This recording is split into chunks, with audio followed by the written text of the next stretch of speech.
ਅੱਜ ਦੇ ਇਸ ਪ੍ਰੋਗਰਾਮ ਦੇ ਵਿੱਚ ਮੈਂ ਆਪਣੇ ਨਾਲ ਜਿਸ ਸ਼ਖਸੀਅਤ ਨੂੰ ਸ਼ਾਮਿਲ ਕਰਨ ਲੱਗੀ ਹਾਂ ਉਹਨਾਂ ਦਾ ਨਾਮ ਹੈ ਬਲਜੀਤ ਧਾਲੀਵਾਲ। ਬਲਜੀਤ ਜੀ, ਬਹੁਤ ਬਹੁਤ ਸਵਾਗਤ ਹੈ ਜੀ ਆਇਆਂ ਨੂੰ। ਨਵਜੋਤ ਜੀ, ਬਹੁਤ ਚੰਗਾ ਲੱਗਿਆ ਤੁਹਾਨੂੰ ਮਿਲ ਕੇ, ਅਤੇ ਤੁਸੀਂ ਮੈਨੂੰ ਸ਼ੇਰੇ ਪੰਜਾਬ ਦੇ ਸਰੋਤਿਆਂ ਦੇ ਰੂਬਰੂ ਕਰ ਰਹੇ ਹੋ, ਇਹ ਵੀ ਮੈਨੂੰ ਬਹੁਤ ਚੰਗਾ ਲੱਗ ਰਿਹਾ। ਅਤੇ ਮੈਂ ਸਾਰਿਆਂ ਨੂੰ ਆਪਣੇ ਵੱਲੋਂ ਬਹੁਤ ਬਹੁਤ ਪਿਆਰ ਅਤੇ ਸਤਿਕਾਰ ਭੇਟ ਕਰਦੀ ਹਾਂ। ਮੈਨੂੰ ਜਦੋਂ ਤੁਹਾਡੇ ਬਾਰੇ ਕਿਸੇ ਨੇ ਦੱਸਿਆ ਤਾਂ ਮੇਰਾ ਦਿਲ ਕੀਤਾ ਤੁਹਾਡੇ ਨਾਲ ਗੱਲ ਕੀਤੀ ਜਾਵੇ, ਸੋ ਇਸੇ ਕਰਕੇ ਮੈਂ ਅੱਜ ਤੁਹਾਨੂੰ ਉਹ ਇੱਕ ਟੈਲੀਫੋਨ ਕਾਲ ਕੀਤੀ ਸੀ। ਅਤੇ ਮੇਰੇ ਮਨ ਦੇ ਵਿੱਚ ਨਾਲ ਨਾਲ ਇਹ ਖਿਆਲ ਆ ਰਿਹਾ ਸੀ ਕਿਤੇ ਉਹ ਇੱਥੇ ਹੁੰਦੇ ਤਾਂ ਮੈਂ ਉਹਨਾਂ ਨੂੰ ਸਟੂਡੀਓ ਦੇ ਵਿੱਚ ਬੁਲਾਉਂਦੀ, ਉਹਨਾਂ ਦੇ ਨਾਲ ਗੱਲਬਾਤ ਕਰਦੀ। ਸੱਚੀ ਮੁੱਚੀ ਮੇਰੇ ਲਈ ਇਹ ਅਚੰਭੇ ਵਾਲੀ ਗੱਲ ਸੀ ਕਿ ਉਹ ਮੇਰੀ ਜਿਹੜੀ ਇੱਛਾ ਉਹ ਇਸ ਤਰ੍ਹਾਂ ਪਲਾਂ ਦੇ ਵਿੱਚ ਪੂਰੀ ਹੋ ਗਈ। ਤੁਸੀਂ ਲੱਕੀਲੀ ਵੈਨਕੂਵਰ ਦੇ ਵਿੱਚ ਸੀ ਅਤੇ ਅੱਜ ਤੁਸੀਂ ਸਟੂਡੀਓ ਦੇ ਵਿੱਚ ਉਹ ਹੋਰ ਵੀ ਜ਼ਿਆਦਾ ਵਧੀਆ ਸੋਨੇ ਅਤੇ ਸੁਹਾਗੇ ਵਾਲੀ ਗੱਲ ਹੋ ਗਈ। ਮੈਂ ਜਦੋਂ ਤੁਹਾਨੂੰ ਦੇਖ ਰਹੀ ਹਾਂ, ਮੇਰੀ ਕਈ ਲੋਕਾਂ ਨਾਲ ਅੱਜ ਟੋਰਾਂਟੋ ਗੱਲ ਵੀ ਹੋਈ। ਉਹਨਾਂ ਨੇ ਕਿਹਾ ਕਿ ਹਮੇਸ਼ਾ ਹੱਸਦੇ ਰਹਿਣ ਵਾਲੇ, ਮੁਸਕਰਾਉਂਦੇ ਰਹਿਣ ਵਾਲੇ, ਖੁਸ਼ ਰਹਿਣ ਵਾਲੇ, ਖੇੜਾ ਵੰਡਣ ਵਾਲੇ ਬਲਜੀਤ ਧਾਲੀਵਾਲ ਅੱਜ ਤੁਹਾਡੇ ਪ੍ਰੋਗਰਾਮ 'ਚ ਆ ਰਹੇ ਆ। ਮੈਂ ਕਿਹਾ ਬਿਲਕੁਲ ਆ ਰਹੇ ਹੈਗੇ ਆ। ਬੜੀ ਪੋਜ਼ੀਟਿਵ ਉਹਨਾਂ ਨੇ ਤੁਹਾਡੇ ਬਾਰੇ ਗੱਲਬਾਤ ਕੀਤੀ।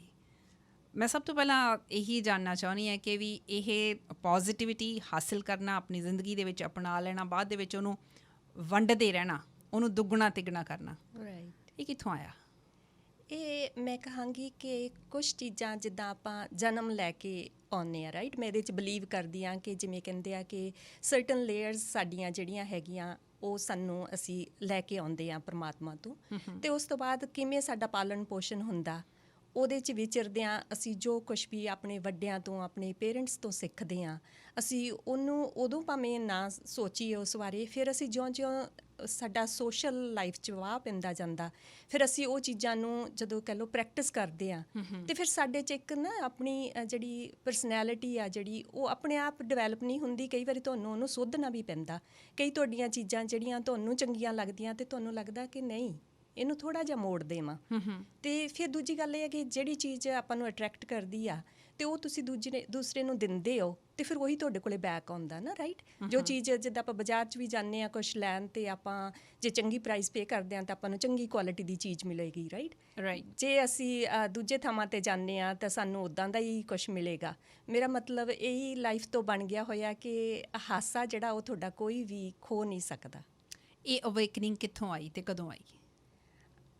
ਅਵੇਕਨਿੰਗ ਜ਼ਿਆਦਾ ਤਾਂ ਕਹਿ ਲਓ ਕਿ ਲਾਈਫ ਦੇ ਸਟੈਪਸ ਆ ਜਿਹੜੇ ਇੱਕ ਕੁੜੀ ਦੇ ਕਾਫੀ ਹੁੰਦੇ ਆ, ਰਾਈਟ, ਕਿ ਉਹ ਵੱਡਾ ਸ਼ੌਕ ਹੁੰਦਾ ਕਿ ਉਹ ਪਹਿਲਾਂ ਤਾਂ ਪੇਰੈਂਟਸ ਦੇ ਘਰ ਤੋਂ ਸਹੁਰੇ ਘਰ ਜਾਂਦੀ ਆ, ਅਤੇ ਫਿਰ ਮੇਰਾ ਤਾਂ ਇਹ ਸੀ ਕਿ ਇੱਕ ਸਟੈਪ ਇੱਕ ਕੰਟਰੀ ਤੋਂ ਦੂਜੀ ਕੰਟਰੀ 'ਤੇ ਮਾਈਗਰੇਟ ਹੋਣਾ।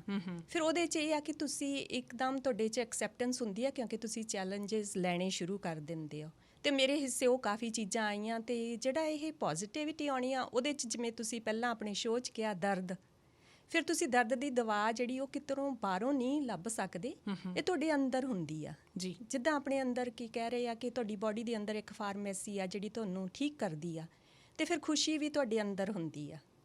ਫਿਰ ਜਦੋਂ ਤੁਸੀਂ ਬਾਹਰੋਂ ਲੱਭਦੇ ਆ ਤਾਂ ਤੁਹਾਨੂੰ ਉਹਦੀ ਪੇ ਬੈਕ ਕਰਨਾ ਪੈਣਾ, ਅਤੇ ਜਿਹੜੀ ਤੁਹਾਡੀ ਅੰਦਰਲੀ ਖੁਸ਼ੀ ਆ ਉਹ ਤੁਹਾਡੀ ਆਪਣੀ ਆ। ਤੁਸੀਂ ਉਹਨੂੰ ਅੱਗੇ ਰੱਖਦੇ ਆ ਤਾਂ ਤੁਹਾਨੂੰ ਉਹ ਤੁਹਾਡਾ ਇੱਕ ਲਾਈਫ ਸਟਾਈਲ ਬਣ ਜਾਂਦਾ। ਪਰ ਮੈਂ ਜਿਹੜੀ ਤੁਸੀਂ ਗੱਲ ਕਰ ਰਹੇ ਆ ਨਾ ਕਿ ਦਰਦ ਦੇ ਵਿੱਚੋਂ ਤੁਸੀਂ ਦਵਾ ਲੱਭਦੇ ਆ ਜੀ, ਬਹੁਤੀ ਵਾਰੀ ਤਾਂ ਇਹ ਹੁੰਦਾ ਕਿ ਦਰਦ ਸਾਨੂੰ ਢਾਹ ਲੈਂਦਾ, ਸਾਨੂੰ ਨੈਗੇਟਿਵ ਕਰ ਦਿੰਦਾ, ਅਸੀਂ ਇੱਕਦਮ ਢੇਰੀ ਢਾਹ ਕੇ ਬਹਿ ਜਾਂਦੇ ਹਾਂ। ਜ਼ਿਆਦਾਤਰ ਟਾਈਮਸ ਇਹੀ ਹੁੰਦਾ। ਪਰ ਇਹ ਜਿਹੜਾ ਪਾਸਾ ਪਲਟਣ ਦੀ ਗੱਲ ਹੈ, ਇਹਦੇ ਬਾਰੇ ਮੈਂ ਜਾਣਨਾ ਚਾਹੁੰਦੀ ਹਾਂ ਕਿ ਇਹਨੂੰ ਤੁਸੀਂ ਦੂਸਰਾ ਪੱਖ ਕਿੱਦਾਂ ਦੇਖਿਆ ਇਹਦਾ? ਇਹ ਦਰਦ ਕਹਿ ਲਓ ਕਿ ਜਦੋਂ ਮੇਰੀ ਲਾਈਫ 'ਚ ਦਰਦ ਆਉਣੇ ਸ਼ੁਰੂ ਹੋਏ ਅਤੇ ਮੈਂ ਨਾਲ ਦੀ ਨਾਲ ਆਪਣੇ ਬੱਚੇ ਰੇਜ਼ ਕਰ ਰਹੀ ਸੀ, ਰਾਈਟ, ਆਪਣਾ ਪਰਿਵਾਰ ਪਾਲ ਰਹੀ ਸੀ, ਆਪਣੇ ਹਸਬੈਂਡ ਨਾਲ ਰਹਿ ਰਹੀ ਸੀ, ਤਾਂ ਮੈਨੂੰ ਉਹ ਲਾਈਫ ਦਾ ਇੱਕ ਬੈਲੈਂਸ ਬਣਾਉਣ ਲਈ ਆਪਦੇ ਦਰਦ ਆ ਜਿਹੜੇ ਮੈਂ ਬੱਚਿਆਂ ਨਾਲ ਸ਼ੇਅਰ ਵੀ ਕਰਦੀ ਸੀ, ਪਰ ਉਹਨਾਂ ਨੂੰ ਮੇਰਾ ਇੱਕ ਸਿਖਾਉਣ ਦਾ ਤਰੀਕਾ ਇਹ ਵੀ ਸੀ ਕਿ ਦਰਦ ਨਾਲ ਰਿਹਾ ਪੋਜ਼ੀਟਿਵਲੀ ਕਹਿ ਲਓ ਜਾਂ ਉਹਨੂੰ ਬੈਲੈਂਸ ਬਣਾ ਕੇ ਕਿਵੇਂ ਰਹਿਣਾ, ਉਹ ਕੁਦਰਤ ਨੇ ਮੈਨੂੰ ਦਿੱਤਾ ਸ਼ਾਇਦ। ਇਫ ਯੂ ਡੋਂਟ ਮਾਈਂਡ, ਜੇ ਤੁਹਾਨੂੰ ਇਸ ਗੱਲ 'ਤੇ ਤੁਹਾਨੂੰ ਤੁਸੀਂ ਜੇ ਸਾਡੇ ਸੁਣਨ ਵਾਲਿਆਂ ਦੇ ਨਾਲ ਸਾਂਝੀ ਕਰ ਸਕੋ। ਬਿਲਕੁਲ। ਕਿ ਕਿਸ ਤਰ੍ਹਾਂ ਦੇ ਦਰਦ ਦੀ ਤੁਸੀਂ ਗੱਲ ਕਰ ਰਹੇ ਹੋ? ਕੀ ਮੇਰੇ ਦਰਦ ਫਿਜ਼ੀਕਲ ਜ਼ਿਆਦਾ ਸੀਗੇ। ਇਹਦੇ 'ਚ ਇਹ ਹੋਇਆ ਕਿ ਮੈਨੂੰ ਪਹਿਲਾਂ ਆਟੋਮਿਊਨ ਦੀ ਪ੍ਰੋਬਲਮ ਆਈ, ਜਿਹੜਾ ਕਿ ਅਲਸਰੇਟਿਵ ਕੋਲਾਈਟਿਸ ਸੀਗਾ। ਉਹ ਲੌਂਗ ਟਾਈਮ ਲਾਈਕ ਜਿਨ੍ਹਾਂ ਨੂੰ ਵੀ ਪਤਾ ਕਿ ਉਹ ਪ੍ਰੋਬਲਮ ਕੀ ਹੁੰਦੀ ਆ, ਦੇ ਨੋ ਲਾਈਕ ਕਿ ਉਹਦੇ ਵਿੱਚ ਜਿਹੜਾ ਪਰਸਨ ਆ ਉਹ ਕਿੰਨਾ ਸਫਰ ਕਰਦਾ। ਤੇ ਉਦੋਂ ਬੱਚੇ ਵੀ ਛੋਟੇ ਸੀ, ਮੇਰੀ ਵੀ ਲਾਈਫ ਉਹ ਸੀ ਕਿ ਅਸੀਂ ਆਪਣੀ ਲਾਈਫ ਨੂੰ ਬੈਲੈਂਸ ਬਣਾ ਰਹੇ ਸੀ ਕਿਉਂਕਿ ਇਸ ਕੰਟਰੀ 'ਚ ਆਏ ਸੀ, ਫਿਰ ਸ਼ਾਦੀ ਹੋਈ ਰਾਈਟ ਜੇ ਸਾਰੀਆਂ ਚੀਜ਼ਾਂ। ਤੇ ਮੈਂ ਉਹਦੇ ਨਾਲ ਫੁੱਲ ਟਾਈਮ ਕੰਮ ਵੀ ਕਰਦੀ ਸੀ, ਫੁੱਲ ਟਾਈਮ ਮਦਰ ਵੀ ਸੀ। ਤੇ ਉਹਦੇ ਵਿੱਚ ਫਿਰ ਮੈਨੂੰ ਉਹ ਚੀਜ਼ਾਂ ਨੂੰ ਪ੍ਰਾਇੋਰਟੀ ਦੇਣੀ ਪਈ ਕਿ ਮੈਨੂੰ ਕੀ ਚਾਹੀਦਾ, ਮੇਰੀ ਫੈਮਿਲੀ ਨੂੰ ਕੀ ਚਾਹੀਦਾ। ਫਿਰ ਉਹ ਚੀਜ਼ਾਂ 'ਤੇ ਮੈਂ ਫੋਕਸ ਹੋਣਾ ਸ਼ੁਰੂ ਕੀਤਾ ਤੇ ਆਪਣੇ ਆਪ ਨੂੰ ਸੈਲਫ ਗਾਈਡੈਂਸ ਪਹਿਲੀ ਤੇ ਆਪਾਂ ਨੂੰ ਪਰਮਾਤਮਾ ਦੀ ਆਪਣੀ ਦੇਣ ਆ ਕਿ ਆਪਾਂ ਉਸ ਕਲਚਰ 'ਚ ਬੋਰਨ ਹੋਏ ਆ ਕਿ ਸਾਨੂੰ ਪਰਮਾਤਮਾ ਦਾ ਆਸਰਾ ਸਾਡੀ ਗੁਰਬਾਣੀ ਤੋਂ ਮਿਲਦਾ। ਤੇ ਗੁਰਬਾਣੀ ਤੁਸੀਂ ਇਕੱਲਾ ਇਹ ਨਹੀਂ ਕਿ ਉਹਨੂੰ ਪੜ੍ਹ ਲਿਆ ਤੇ ਤੁਸੀਂ ਠੀਕ ਹੋ ਗਏ, ਤੁਸੀਂ ਉਹਨੂੰ ਅਪਣਾਉਣਾ ਪੈਂਦਾ ਤੁਹਾਨੂੰ ਰਾਈਟ। ਕਿ ਤੁਸੀਂ ਇੱਕ ਸ਼ਬਦ ਨਾਲ ਵੀ ਜੁੜ ਕੇ, ਇੱਕ ਅੱਖਰ ਨਾਲ ਵੀ ਜੁੜ ਕੇ, ਮੈਂ ਕਹਿੰਦੀ ਆ ਕਿ ਜਸਟ ਉਹਨੂੰ ਪ੍ਰੈਕਟਿਸ ਕਰੋ। ਕਿੰਨੀ ਕੁ ਤੁਹਾਡੀ ਉਮਰ ਸੀ ਜਿਸ ਵੇਲੇ ਇਹ ਜਿਹੜੀ ਤਕਲੀਫ ਹੈ ਇਹ ਡਾਇਗਨੋਸ ਹੋਈ ਤੁਹਾਨੂੰ? 2003 ਚ ਮੈਨੂੰ ਇਹ ਡਾਇਗਨੋਸ ਹੋਈ। ਬੱਚੇ ਛੋਟੇ ਸੀ? ਬੱਚੇ ਕਾਫੀ ਛੋਟੇ ਸੀ। ਕਿੰਨੀ ਉਮਰ ਸੀ ਉਹਨਾਂ ਦੀ? ਮੇਰੀ ਬੇਟੀ ਤੇ ਕਹਿ ਲਓ ਉਹ 8-9 ਸਾਲ ਦੀ ਸੀ। ਪਰ ਉਹ ਜਿਹੜਾ ਦਰਦ ਮੇਰਾ ਸੀ ਨਾ, ਉਹ ਮੇਰੀਆਂ ਪੇਨ ਦੀਆਂ ਉਹ ਮੇਰੀਆਂ ਚੀਕਾਂ ਕਹਿ ਲਓ, ਉਹ ਮੈਂ ਇੱਕ ਬੰਦ ਕਮਰੇ 'ਚ ਜਾ ਕੇ ਚੀਕਾਂ ਮਾਰਨੀਆਂ ਹੁੰਦੀਆਂ ਸੀ। ਜਾਂ ਉਹ ਕਹਿ ਲਓ ਕਿ ਤੁਹਾਡੀ ਬੋਲ ਮੂਵਮੈਂਟ ਇੰਨੀ ਪੇਨਫੁਲ ਹੁੰਦੀ ਆ ਤੇ ਤੁਸੀਂ ਬੱਚਿਆਂ ਤੋਂ ਲੁਕਾਉਂਦੇ ਵੀ ਆ, ਪਰ ਤੁਸੀਂ ਬੱਚਿਆਂ ਨੂੰ ਇਹ ਵੀ ਦੱਸਣਾ ਚਾਹੁੰਦੇ ਆ ਕਿ ਤੁਹਾਡੀ ਮਦਰ ਆ ਜਿਹੜੀ ਉਹ ਸਿੱਕ ਆ, ਤੇ ਤੁਸੀਂ ਉਹਨੂੰ ਇਹ ਵੀ ਦੱਸਣਾ ਚਾਹੁੰਦੇ ਆ ਕਿ ਜਿਹੜੀ ਇਹ ਸਿਕਨੈਸ ਆ ਇਹ 'ਚੋਂ ਬਾਹਰ ਵੀ ਆਇਆ ਜਾ ਸਕਦਾ। ਇੱਕ ਟਾਈਮ ਮਮ ਦਾ ਦਰਦ ਹੁੰਦਾ ਤੇ ਪਰ ਮੈਨੂੰ ਕਈ ਵਾਰੀ ਫੀਲ ਹੋਇਆ ਕਿ ਮੈਂ ਉਹਨਾਂ ਦੀ ਲਾਈਫ ਦਾ ਕੁਛ ਹਿੱਸਾ ਜਿਹੜਾ ਨਾ ਕਿ ਉਹਨਾਂ ਤੋਂ ਖੋਇਆ। ਪਰ ਉਹ ਕਹਿੰਦੇ ਆ ਕਿ ਨਹੀਂ ਮਾਮ, ਖੋਇਆ ਨਹੀਂ ਆ, ਅਸੀਂ ਬਹੁਤ ਕੁਝ ਤੁਹਾਡੇ ਤੋਂ ਸਿੱਖਿਆ। ਸੋ ਤੁਹਾਨੂੰ ਕਦੇ ਗਿਲਟ ਦੀ ਫੀਲਿੰਗ ਆਉਂਦੀ ਇਸ ਮਾਮਲੇ 'ਚ? ਆਉਂਦੀ ਸੀ, ਪਰ ਹੁਣ ਉਹਦੇ ਤੇ ਮੈਂ ਵਰਕ ਕਰ ਲਿਆ ਹੋਇਆ। ਜਿੱਦਾਂ ਆਪਾਂ ਪਹਿਲਾਂ ਗੱਲ ਕੀਤੀ ਆ ਕਿ ਦਰਦ ਆ ਜਿਹੜੇ ਉਹਨਾਂ 'ਚ ਢੇਰੀ ਢਹਿ ਵੀ ਜਾਂਦੀ ਆ। ਆਪਾਂ ਹੁਣ ਪਰਫੈਕਟ ਤੇ ਹੈ ਨਹੀਂ ਆ ਰਾਈਟ। ਆਪਾਂ ਇਹ ਨਹੀਂ ਕਹਿ ਸਕਦੇ ਕਿ ਮੈਨੂੰ ਦਰਦ ਆਇਆ ਤੇ ਮੈਂ ਤੇ ਉਹਨੂੰ ਬਿਲਕੁਲ ਬਹੁਤ ਛੇਤੀ ਸੰਭਾਲ ਲਿਆ। ਡਾਇਗਨੋਸ ਜਦੋਂ ਹੋਇਆ, ਮੈਂ ਥੋੜ੍ਹੇ ਜਿਹੇ ਉਹ ਮੂਮੈਂਟਸ ਤੁਹਾਡੇ ਸੁਣਨਾ ਚਾਹੁੰਦੀ ਹਾਂ ਕਿ ਵੀ ਉਸ ਵੇਲੇ ਤੁਹਾਡੇ ਨਾਲ ਕੌਣ ਸੀ ਜਾਂ ਤੁਸੀਂ ਕਿਹਦੇ ਨਾਲ ਸ਼ੇਅਰ ਕੀਤਾ? ਤੁਹਾਨੂੰ ਪਤਾ ਸੀ ਕਿ ਇਹ ਪ੍ਰੋਬਲਮ ਕੀ ਹੈ ਔਰ ਕਿੱਦਾਂ ਦਾ ਇੰਪੈਕਟ ਹੋਣ ਜਾ ਰਿਹਾ ਲਾਈਫ 'ਤੇ? ਨਹੀਂ, ਮੈਨੂੰ ਇਹਦੇ ਬਾਰੇ ਬਿਲਕੁਲ ਜਾਣਕਾਰੀ ਨਹੀਂ ਸੀ। ਜਦੋਂ ਇੱਕਦਮ ਤੁਸੀਂ ਹੈਲਥੀ ਫੀਲ ਕਰਦੇ ਆ, ਆਲ ਆਫ ਦਾ ਸਡਨ ਤੁਹਾਨੂੰ ਸਿੰਪਟਮਸ ਆਉਣੇ ਸ਼ੁਰੂ ਹੁੰਦੇ ਆ ਤੇ ਉਹ ਉਮਰ ਵੀ ਉਹ ਸੀ ਕਿ ਇਹਨਾਂ ਚੀਜ਼ਾਂ ਵੱਲ ਤਾਂ ਬਿਲਕੁਲ ਧਿਆਨ ਨਹੀਂ ਸੀ। ਫਿਰ ਉਹਨੂੰ ਮੈਂ ਇਹ ਕਰਦੀ ਹੁੰਦੀ ਸੀ ਕਿ ਮੈਂ ਜ਼ਿਆਦਾ ਬੁੱਕਸ ਦੀ ਹੈਲਪ ਲੈਂਦੀ ਕਿ ਡਾਕਟਰ ਤੋਂ ਤਾਂ ਤੁਹਾਨੂੰ ਉਹਨਾਂ ਦੀ ਪਹਿਲਾਂ ਤਾਂ ਲੈਂਗੁਏਜ ਸਮਝਣੀ ਪੈਂਦੀ ਆ ਕਿਉਂਕਿ ਉਹ ਪ੍ਰੋਫੈਸ਼ਨਲ ਆ। ਉਹਨਾਂ ਨੂੰ ਇਹ ਨਹੀਂ ਪਤਾ ਹੁੰਦਾ ਕਿ ਆਮ ਬੰਦੇ ਨੂੰ ਬਿਮਾਰੀ ਬਾਰੇ ਕਿੰਨਾ ਕੁ ਪਤਾ। ਪਰ ਜਦੋਂ ਤੁਸੀਂ ਉਹਨੂੰ ਪੜ੍ਹ ਲੈਂਦੇ ਆ, ਤੁਸੀਂ ਬਹੁਤ ਡਰ ਜਾਂਦੇ ਆ। ਫਿਰ ਜਦੋਂ ਡਰ ਜਾਂਦੇ ਆ, ਫਿਰ ਤੁਸੀਂ ਆਪਣੇ ਪਰਿਵਾਰ ਨਾਲ ਵੀ ਓਨਾ ਹੀ ਸ਼ੇਅਰ ਕਰਦੇ ਜਾਂਦੇ ਆ। ਸ਼ੇਅਰ ਕਰਨਾ ਵੀ ਜ਼ਰੂਰੀ ਆ। ਪਰ ਉੱਥੇ ਮੈਂ ਦੱਸਾਂ ਕਿ ਮੇਰੇ ਲਾਈਫ ਪਾਰਟਨਰ ਬਲਰਾਜ ਧਾਲੀਵਾਲ, ਉਹ ਲਾਈਕ ਮੇਰੀ ਹਰ ਮੁਸੀਬਤ 'ਚ ਮੇਰਾ ਸਾਥ ਦਿੱਤਾ। ਪਰ ਇਹ ਹੁੰਦਾ ਸੀ ਕਿ ਮੇਰੇ 'ਚ ਇਹ ਨਹੀਂ ਹੁੰਦਾ ਕਿ ਮੈਂ ਜੇ ਡਾਕਟਰ ਦੇ ਜਾ ਰਹੀ ਹਾਂ ਤਾਂ ਮੈਨੂੰ ਇੱਕ ਸਹਾਰਾ ਚਾਹੀਦਾ। ਅੱਛਾ। ਮੈਂ ਉਸ ਲਈ ਮੈਂ ਆਪਣੇ ਆਪ 'ਚ ਪੂਰੀ ਕੌਨਫੀਡੈਂਟ ਹੁੰਦੀ ਹਾਂ ਕਿ ਇਹ ਕੰਮ ਮੈਂ ਕਦੀ ਇਹ ਨਹੀਂ ਕੀਤਾ ਕਿ ਮੈਨੂੰ ਇਹ ਕੰਮ ਕਰਨ ਲਈ ਤੁਸੀਂ ਮੇਰੇ ਨਾਲ ਬੈਠ ਜਾਓ। ਤੁਸੀਂ ਆਪਣਾ ਕੰਮ ਕਰੋ, ਮੈਨੂੰ ਉਹ ਤਸੱਲੀ ਦਿੰਦਾ ਤੇ ਮੈਂ ਆਪਣਾ ਕੇਅਰ ਕਰ ਰਹੀ ਹਾਂ। ਸੇਮ ਮੇਰੀ ਲਾਈਫ 'ਚ ਇਹੀ ਰਿਹਾ ਕਿ ਬੱਚੇ ਆ, ਤੁਸੀਂ ਸਕੂਲ ਜਾਓ, ਤੁਹਾਡਾ ਕੰਮ ਆ ਸਕੂਲ ਜਾਣਾ, ਪੜ੍ਹਨਾ, ਤੇ ਹਸਬੈਂਡ ਦਾ ਕੰਮ ਆ ਪੈਸੇ ਕਮਾ ਕੇ ਲਿਆਉਣਾ। ਉਸ ਟਾਈਮ 'ਤੇ ਘਰ ਦੇ ਬੱਚਿਆਂ ਦਾ ਧਿਆਨ ਰੱਖਣਾ, ਘਰ ਦਾ ਧਿਆਨ ਰੱਖਣਾ। ਤੇ ਮੇਰਾ ਹੁੰਦਾ ਸੀ ਕਿ ਮੈਂ ਡਾਕਟਰ ਦੇ ਜਾਂਦੀ ਹਾਂ ਤੇ ਮੈਂ ਕਦੀ ਇੰਜ ਵੀ ਨਹੀਂ ਸੀ ਕੀਤਾ ਉਹ ਕੰਮ ਤੋਂ ਆਫ ਲੈ ਲਓ ਤੇ ਜਾਓ। ਤੁਸੀਂ ਆਪਣੀ ਲਾਈਫ ਨੂੰ ਨਾ ਪਤਾ ਨਹੀਂ ਮੈਂ ਉਵੇਂ ਬਣਾ ਲਿਆ ਹੋਇਆ ਸੀ ਕਿ ਮੇਰੀ ਪ੍ਰਾਇੋਰਟੀਜ਼ ਕੀ ਆ, ਮੈਂ ਉਸ ਮੁਤਾਬਕ ਹੀ ਡੇਲੀ ਸਟੈਪ ਟੂ ਸਟੈਪ ਸੋਚਦੀ ਸੀ। ਸ਼ੁਰੂ 'ਚ ਟੁੱਟੇ ਸੀ ਤੁਸੀਂ? ਬਹੁਤ ਵਾਰੀ ਰੋਈ ਆ, ਬਹੁਤ ਕਈ ਵਾਰੀ ਮਨ ਦੇ ਵਿੱਚ ਇਹ ਚੀਜ਼ ਆਉਂਦੀ ਆ ਕਿ ਮੇਰੇ ਨਾਲ ਇਹ ਕਿਉਂ ਇਦਾਂ ਹੋਇਆ? ਬਿਲਕੁਲ ਰੱਬ ਨਾਲ ਲੜਾਈਆਂ ਜਿਹੜੀਆਂ ਨਾ ਅਸੀਂ ਪਾਉਂਦੇ ਆ, ਮੈਂ ਬਹੁਤ ਕੀਤੀਆਂ। ਅੱਛਾ। ਪਹਿਲਾਂ ਤਾਂ ਹੁੰਦੀਆਂ ਸੀ ਵੀ ਕਿ ਆਪਣੀ ਜਿਵੇਂ ਸੋਸ਼ਲ ਲਾਈਫ 'ਚ ਹੁੰਦਾ ਕਿ ਕੌਣ ਸੋਹਣਾ, ਉਹ ਪਤਾ ਨਹੀਂ ਕਿਹਨੇ ਬਣਾਈਆਂ ਹੋਈਆਂ ਕਿ ਗੋਰਾ ਰੰਗ ਚੰਗਾ ਹੁੰਦਾ, ਇਹ ਹੁੰਦਾ। ਉਹ ਚੀਜ਼ਾਂ ਮੈਨੂੰ ਵੀ ਕਾਊਂਟ ਕਰਦੀਆਂ ਹੁੰਦੀਆਂ ਸੀ ਵੀ ਸ਼ਾਇਦ ਸੋਹਣਾ ਪੰਜ। ਫਿਰ ਲੱਗਿਆ ਕਿ ਰੱਬ ਨਾਲ ਉਹ ਲੜਾਈਆਂ ਕਰਦੀ ਰੱਬ ਨੇ ਮੇਰੇ ਹਿੱਸੇ ਆ ਪਾਤਾ। ਫਿਰ ਰੱਬ ਨਾਲ ਦੋਸਤੀ ਹੋ ਗਈ। ਤੇ ਫਿਰ ਜਿਹੜੀਆਂ ਦਰਦ ਵੀ ਸੀ ਨਾ, ਜਦੋਂ ਤੁਹਾਡਾ ਰੱਬ ਤੁਹਾਡਾ ਬਣ ਜਾਂਦਾ ਕਿ ਨਹੀਂ ਰੱਬ ਤਾਂ ਮੇਰਾ ਹੀ ਆ, ਮੇਰੀ ਆਪਣੀ ਸੋਚ ਆ, ਫਿਰ ਤੁਹਾਡੇ ਦਰਦ ਆ ਜਿਹੜੇ ਉਹ ਤੁਹਾਨੂੰ ਨਾ ਇੱਕ ਹੱਲਾਸ਼ੇਰੀ ਵਿੱਚੋਂ ਮਿਲ ਜਾਂਦੀ ਆ। ਤੁਹਾਨੂੰ ਹੁੰਦਾ ਕਿ ਮੇਰਾ ਲਾਈਫ ਦਾ ਪਰਪਸ ਆ ਜਿਹੜਾ ਉਹ ਬਦਲ ਰਿਹਾ, ਕਿ ਮੈਂ ਜਸਟ ਇਸ ਦੁਨੀਆ 'ਤੇ ਕੀ ਕਰਨ ਆਇਆ। ਤੁਸੀਂ ਕਈ ਚੀਜ਼ਾਂ ਨੂੰ ਸੋਚਣ ਲੱਗ ਜਾਂਦੇ ਆ। Very interesting. ਕਦੇ ਤਾਂ ਰੱਬ ਦੀ ਹੋਂਦ 'ਤੇ ਵੀ ਸ਼ੱਕ ਹੁੰਦਾ ਹੋਣਾ? ਬਹੁਤ ਵਾਰੀ। ਆਹਾਂ ਕਿ ਮੈਂ ਕੁਛ ਕੀਤਾ ਜਾਂ ਮੇਰੇ ਬੱਚਿਆਂ ਨੇ ਕੀਤਾ, ਮੇਰੇ ਹਸਬੰਡ ਨੇ ਕੀਤਾ, ਕਿਹਦਾ ਇਹ ਦਰਦ ਕਾਹਦੀ ਆ ਸਜ਼ਾ ਜਿਹੜਾ, ਮਿਲੀ ਆ? ਕਾਹਦੀ ਸਜ਼ਾ ਮੈਂ ਪਾ ਰਹੀ ਹਾਂ। ਆਹਾਂ ਫਿਰ ਦਿਮਾਗ 'ਚ ਹੁੰਦਾ ਸੀ ਕਿ ਮੈਂ ਬਹੁਤ ਸੈਂਸਿਟਿਵ ਪਰਸਨ ਆ। ਕਹਿੰਦੇ ਆ ਨਾ ਕਿ ਤੁਹਾਡੀਆਂ ਥਾਟਸ ਆ ਜਿਹੜੀਆਂ ਉਹ ਹੌਲੀ ਹੌਲੀ ਤੁਹਾਡੀ ਬਣ ਜਾਂਦੀਆਂ, ਦੀ ਪਰਸਨੈਲਿਟੀ ਬਣ ਜਾਂਦੀਆਂ, ਹੈ ਨਾ। ਅਤੇ ਉਹ ਫਿਰ ਦਿਮਾਗ 'ਚ ਆਉਂਦਾ ਸੀ ਕਿ ਫਿਰ ਸੋਚੋ ਹੀ ਉਹ ਜਿਹੜਾ ਤੁਹਾਨੂੰ ਚਾਹੀਦਾ ਚੰਗਾ, ਹੈ ਨਾ। ਪਰ ਬਲਜੀਤ ਜੀ ਜਿਹੜੀ ਫਾਊਂਡੇਸ਼ਨ ਆ ਹਾਂਜੀ, ਉਹਦੇ ਉੱਤੇ ਬਿਲਡਿੰਗ ਉਸਰਦੀ ਆ। ਬਿਲਕੁਲ। ਫਾਊਂਡੇਸ਼ਨ ਕਿਹੋ ਜਿਹੀ ਸੀ ਤੁਹਾਡੀ? ਪਰਿਵਾਰਕ ਜਿਹੜੀ ਬੈਕਗਰਾਊਂਡ ਸੀ, ਬਚਪਨ ਸੀ, ਜਵਾਨੀ ਸੀ, ਕਿੱਥੇ ਤੁਸੀਂ ਪੜ੍ਹੇ ਲਿਖੇ, ਉਹ ਸਾਰਾ ਸਾਡੇ ਸੁਣਨ ਵਾਲਿਆਂ ਦਾ ਇੰਟਰਸਟ ਹੋਊਗਾ ਕਿ ਜੇ ਇੱਕ ਲੇਡੀ ਅੱਜ ਇਸ ਤਰੀਕੇ ਦੇ ਨਾਲ ਇਹ ਦੱਸ ਰਹੀ ਹੈ ਕਿ ਮੈਂ ਆਪਣੇ ਦਰਦ ਨੂੰ ਦਵਾ ਬਣਾ ਲਿਆ, ਰੱਬ ਨਾਲ ਵੀ ਮੈਂ ਲੜਾਈ ਲੈਂਦੀ ਰਹੀ, ਉਹਦੇ ਵਿੱਚ ਵੀ ਮੈਨੂੰ ਲੱਗਾ ਕਿ ਮੇਰੀ ਜਿੱਤ ਹਾਸਿਲ ਹੋ ਗਈ ਹੈ, ਇਹ ਕਿੱਥੋਂ ਆਈ ਹੈ, ਇਹ ਕੌਣ ਹੈ? ਐਕਚੁਅਲੀ ਜੇ ਮੈਂ ਕਹਾਂ, ਮੈਂ ਬਹੁਤ ਕਿਸਮਤ ਵਾਲੀ ਹਾਂ ਕਿ ਮੈਨੂੰ ਜਿਸ ਪਰਿਵਾਰ 'ਚ ਪ੍ਰਮਾਤਮਾ ਨੇ ਭੇਜਿਆ, ਮੇਰੇ ਭੈਣ ਭਰਾ, ਮੇਰੇ ਪੇਰੈਂਟਸ, ਮੇਰੇ ਦਾਦਾ ਦਾਦੀ ਅਤੇ ਆਪਣਾ ਇੱਕ ਹੁੰਦਾ ਪਰਿਵਾਰ ਦਾ ਨਾਂ, ਉਹਦੇ ਜਿਹਦੇ 'ਚ ਬੋਰਨ ਹੋਈ। ਮੈਂ ਇੱਕ ਸਧਾਰਨ ਪਰਿਵਾਰ 'ਚ ਬੋਰਨ ਹੋਈ ਹਾਂ, ਮਿਡਲ ਕਲਾਸ 'ਚ। ਐਂਡ ਮੇਰੀ ਜਿਹੜੀ ਪਰਵਰਿਸ਼ ਆ ਇੱਕ ਪਿੰਡ 'ਚ ਹੋਈ ਆ, which is very like interesting part ਆ ਉਹ। ਕਿਹੜਾ ਪਿੰਡ ਤੁਹਾਡਾ? ਮੇਰਾ ਪਿੰਡ ਲੁਧਿਆਣੇ ਡਿਸਟ੍ਰਿਕਟ 'ਚ ਮਾਣੂਕੇ ਪਿੰਡ ਆ। ਅਤੇ ਮੈਨੂੰ ਚੰਗਾ ਇਹ ਵੀ ਲੱਗਦਾ ਦੱਸਦਿਆਂ ਕਿ ਮੇਰੀ ਸਾਰੀ ਐਜੂਕੇਸ਼ਨ ਪਿੰਡ 'ਚ ਹੋਈ ਅਤੇ ਮੇਰਾ ਜਿਹੜਾ ਕਾਲਜ ਸੀ ਉਹ ਵੀ ਮੈਂ ਪਿੰਡ 'ਚ ਹੀ ਚੂਜ਼ ਕੀਤਾ। ਅੱਛਾ। ਐਂਡ ਇਹ ਸਾਰਾ ਕੁਛ ਹੋਣ ਤੋਂ ਬਾਅਦ ਜਦੋਂ ਇੰਟਰਸਟਿੰਗ ਗੱਲ ਇਹ ਹੋਈ ਨਵਜੋਤ ਜੀ, ਜਦੋਂ ਮੈਂ ਕੈਨੇਡਾ ਆਈ ਹਾਂ, ਉਦੋਂ ਵੀ ਓਕਾਨਾਗਨ ਵੈਲੀ 'ਚ ਮੈਂ ਪਿੰਡ 'ਚ ਹੀ ਆਈ ਸੀ। ਅੱਛਾ, ਤੁਸੀਂ ਪਹਿਲਾਂ ਇੱਥੇ ਆਏ ਸੀ BC? ਹਾਂਜੀ, ਮੈਂ BC ਰਹੀ ਹਾਂ। ਓਕੇ। ਮੇਰੇ ਬੱਚੇ, ਇੱਕ ਬੇਟਾ ਉਹ ਬੋਰਨ ਅਲਬਰਟਾ 'ਚ ਹੋਇਆ, ਬੇਟੀ ਮੇਰੀ ਇੱਥੇ ਬੋਰਨ ਹੋਈ ਆ ਸਰੀ। ਓਕੇ। ਐਂਡ ਉਹ ਮੈਨੂੰ ਵੀ ਇੱਕ ਨਾ ਪਿੰਡ ਤੋਂ ਪਿੰਡ ਚੱਲ ਕੇ ਆਉਣਾ ਜਿਹੜਾ ਉਹ ਕਾਫੀ ਚੰਗਾ ਲੱਗਿਆ, ਕਿਉਂਕਿ ਜਿਹੜਾ ਮੇਰੀ ਲਾਈਫ 'ਚ ਮੈਂ ਕਹਿੰਦੀ ਹਾਂ ਵੀ ਕੁੜੀ ਦੇ ਹਿੱਸੇ ਆਉਂਦਾ ਹੈ ਕਿ ਜਦੋਂ ਆਪਾਂ ਮਾਈਗ੍ਰੇਟ ਹੁੰਦੇ ਹਾਂ, ਸ਼ੌਕ ਹੁੰਦਾ, ਕਲਚਰ ਸ਼ੌਕ ਹੁੰਦਾ, ਉਹ ਸਾਰਾ ਕੁਛ ਜਿਹੜਾ ਨਾ ਈਜ਼ੀ ਹੋਇਆ। ਓਕੇ। ਸੋ ਟ੍ਰਾਂਜੀਸ਼ਨ ਔਖੀ ਨਹੀਂ ਸੀ? ਟ੍ਰਾਂਜੀਸ਼ਨ ਔਖੀ ਨਹੀਂ ਸੀ। ਇੱਕ ਉਦੋਂ ਦੇ ਹਾਲਾਤ ਪੰਜਾਬ ਦੇ ਉੱਦਾਂ ਦੇ ਸੀ ਕਿ ਤੁਹਾਡਾ ਉੱਥੋਂ ਛੱਡਣਾ ਜਿਹੜਾ ਉਹ ਇੰਨਾ ਔਖਾ ਨਹੀਂ ਸੀਗਾ। ਸੋ ਇੱਥੇ ਆ ਕੇ ਸਾਹ ਸੌਖਾ ਹੋ ਗਿਆ? ਸੌਖਾ ਹੋ ਗਿਆ। ਇੱਕ ਫਰੀਡਮ ਡਿਫਰੈਂਟ ਮਿਲਣੀ ਸ਼ੁਰੂ ਹੋ ਗਈ ਕਿ ਤੁਹਾਨੂੰ ਕੋਈ ਉਵੇਂ ਜੱਜ ਨਹੀਂ ਕਰ ਰਿਹਾ, ਰਾਈਟ। ਪਰ ਪਿੰਡ 'ਚ ਵੀ ਜਦੋਂ ਰਹਿੰਦੇ ਸੀ, ਮੇਰੇ ਫਾਦਰ, ਉਹਨਾਂ ਦਾ ਮੇਰੇ 'ਤੇ ਜ਼ਿਆਦਾ ਅਸਰ ਆ। ਅੱਛਾ। ਮੈਂ ਸਾਰੇ ਬੱਚੇ ਫਾਦਰ ਦੇ ਫੇਵਰਟ ਹੁੰਦੇ ਆ, ਸਾਰੇ ਉਹਨਾਂ ਦੇ ਕਲੋਜ਼ ਹੁੰਦੇ ਆ। ਮੈਂ ਸਭ ਤੋਂ ਛੋਟੀ ਸੀ, ਮੈਨੂੰ ਸਾਰਿਆਂ ਭੈਣ ਭਰਾਵਾਂ ਦਾ ਪਿਆਰ ਤਾਂ ਮਿਲਦਾ ਹੀ ਸੀ, ਪਰ ਮੇਰੇ ਫਾਦਰ ਦੀ ਜਿਹੜੀ ਇੱਕ ਬੁੱਕਲ ਦਾ ਨਿੱਘ ਸੀ ਨਾ, ਉਹ ਕੁਛ ਖਾਸ ਸੀ। ਕਿੰਨੇ ਭੈਣ ਭਰਾ ਸੀ ਤੁਸੀਂ? ਅਸੀਂ 3 ਭੈਣਾਂ 2 ਭਰਾ। ਅੱਛਾ। ਹਾਂਜੀ, 3 ਭੈਣਾਂ 2 ਭਰਾ। ਤੇ ਤੁਹਾਡਾ ਕਿੰਨਵਾਂ ਨੰਬਰ ਸੀ? ਮੇਰਾ 5ਵਾਂ ਲਾਸਟ। ਸਭ ਤੋਂ ਛੋਟੇ ਸੀ? ਸਭ ਤੋਂ ਛੋਟੀ ਸੀ। ਜਿਹੜੀਆਂ ਮੇਰੀਆਂ ਸਿਸਟਰ ਸੀਗੀਆਂ ਉਹ ਤੇ ਮੇਰੀਆਂ ਰੋਲ ਮਾਡਲ ਆ। ਇੱਕ ਸਿਸਟਰ ਤੇ ਮੇਰੇ ਕਹਿ ਲਓ, ਮੈਂ ਉਹਨਾਂ ਨੂੰ ਹੁਣ ਆਪਣੀ ਕੈਨੇਡੀਅਨ ਮਦਰ ਕਹਿੰਦੀ ਹੁੰਦੀ ਆ, ਚਰਨਜੀਤ ਹੋਰਾਂ ਨੂੰ, ਕਿਉਂਕਿ ਉਹਨਾਂ ਤੋਂ ਮੈਂ ਬਹੁਤ ਕੁਛ ਇੱਥੇ ਆ ਕੇ ਸਿੱਖਿਆ। ਅਤੇ ਉਹ ਮੇਰੀ ਸ਼ੀ ਇਜ਼ ਮਾਈ ਸੋਲਮੇਟ ਸਿਸਟਰ, ਹੈ ਨਾ। ਅਤੇ ਉਹ ਹੁੰਦਾ ਕਿ ਉਹ ਮੇਰੇ ਨਾਲ ਹਮੇਸ਼ਾ ਰਹਿੰਦੇ ਆ, ਮੈਂ ਕਦੀ ਇਕੱਲੀ ਨਹੀਂ ਹੋਈ, ਦੂਰ ਰਹਿੰਦਿਆਂ ਹੋਇਆਂ ਵੀ, ਰਾਈਟ।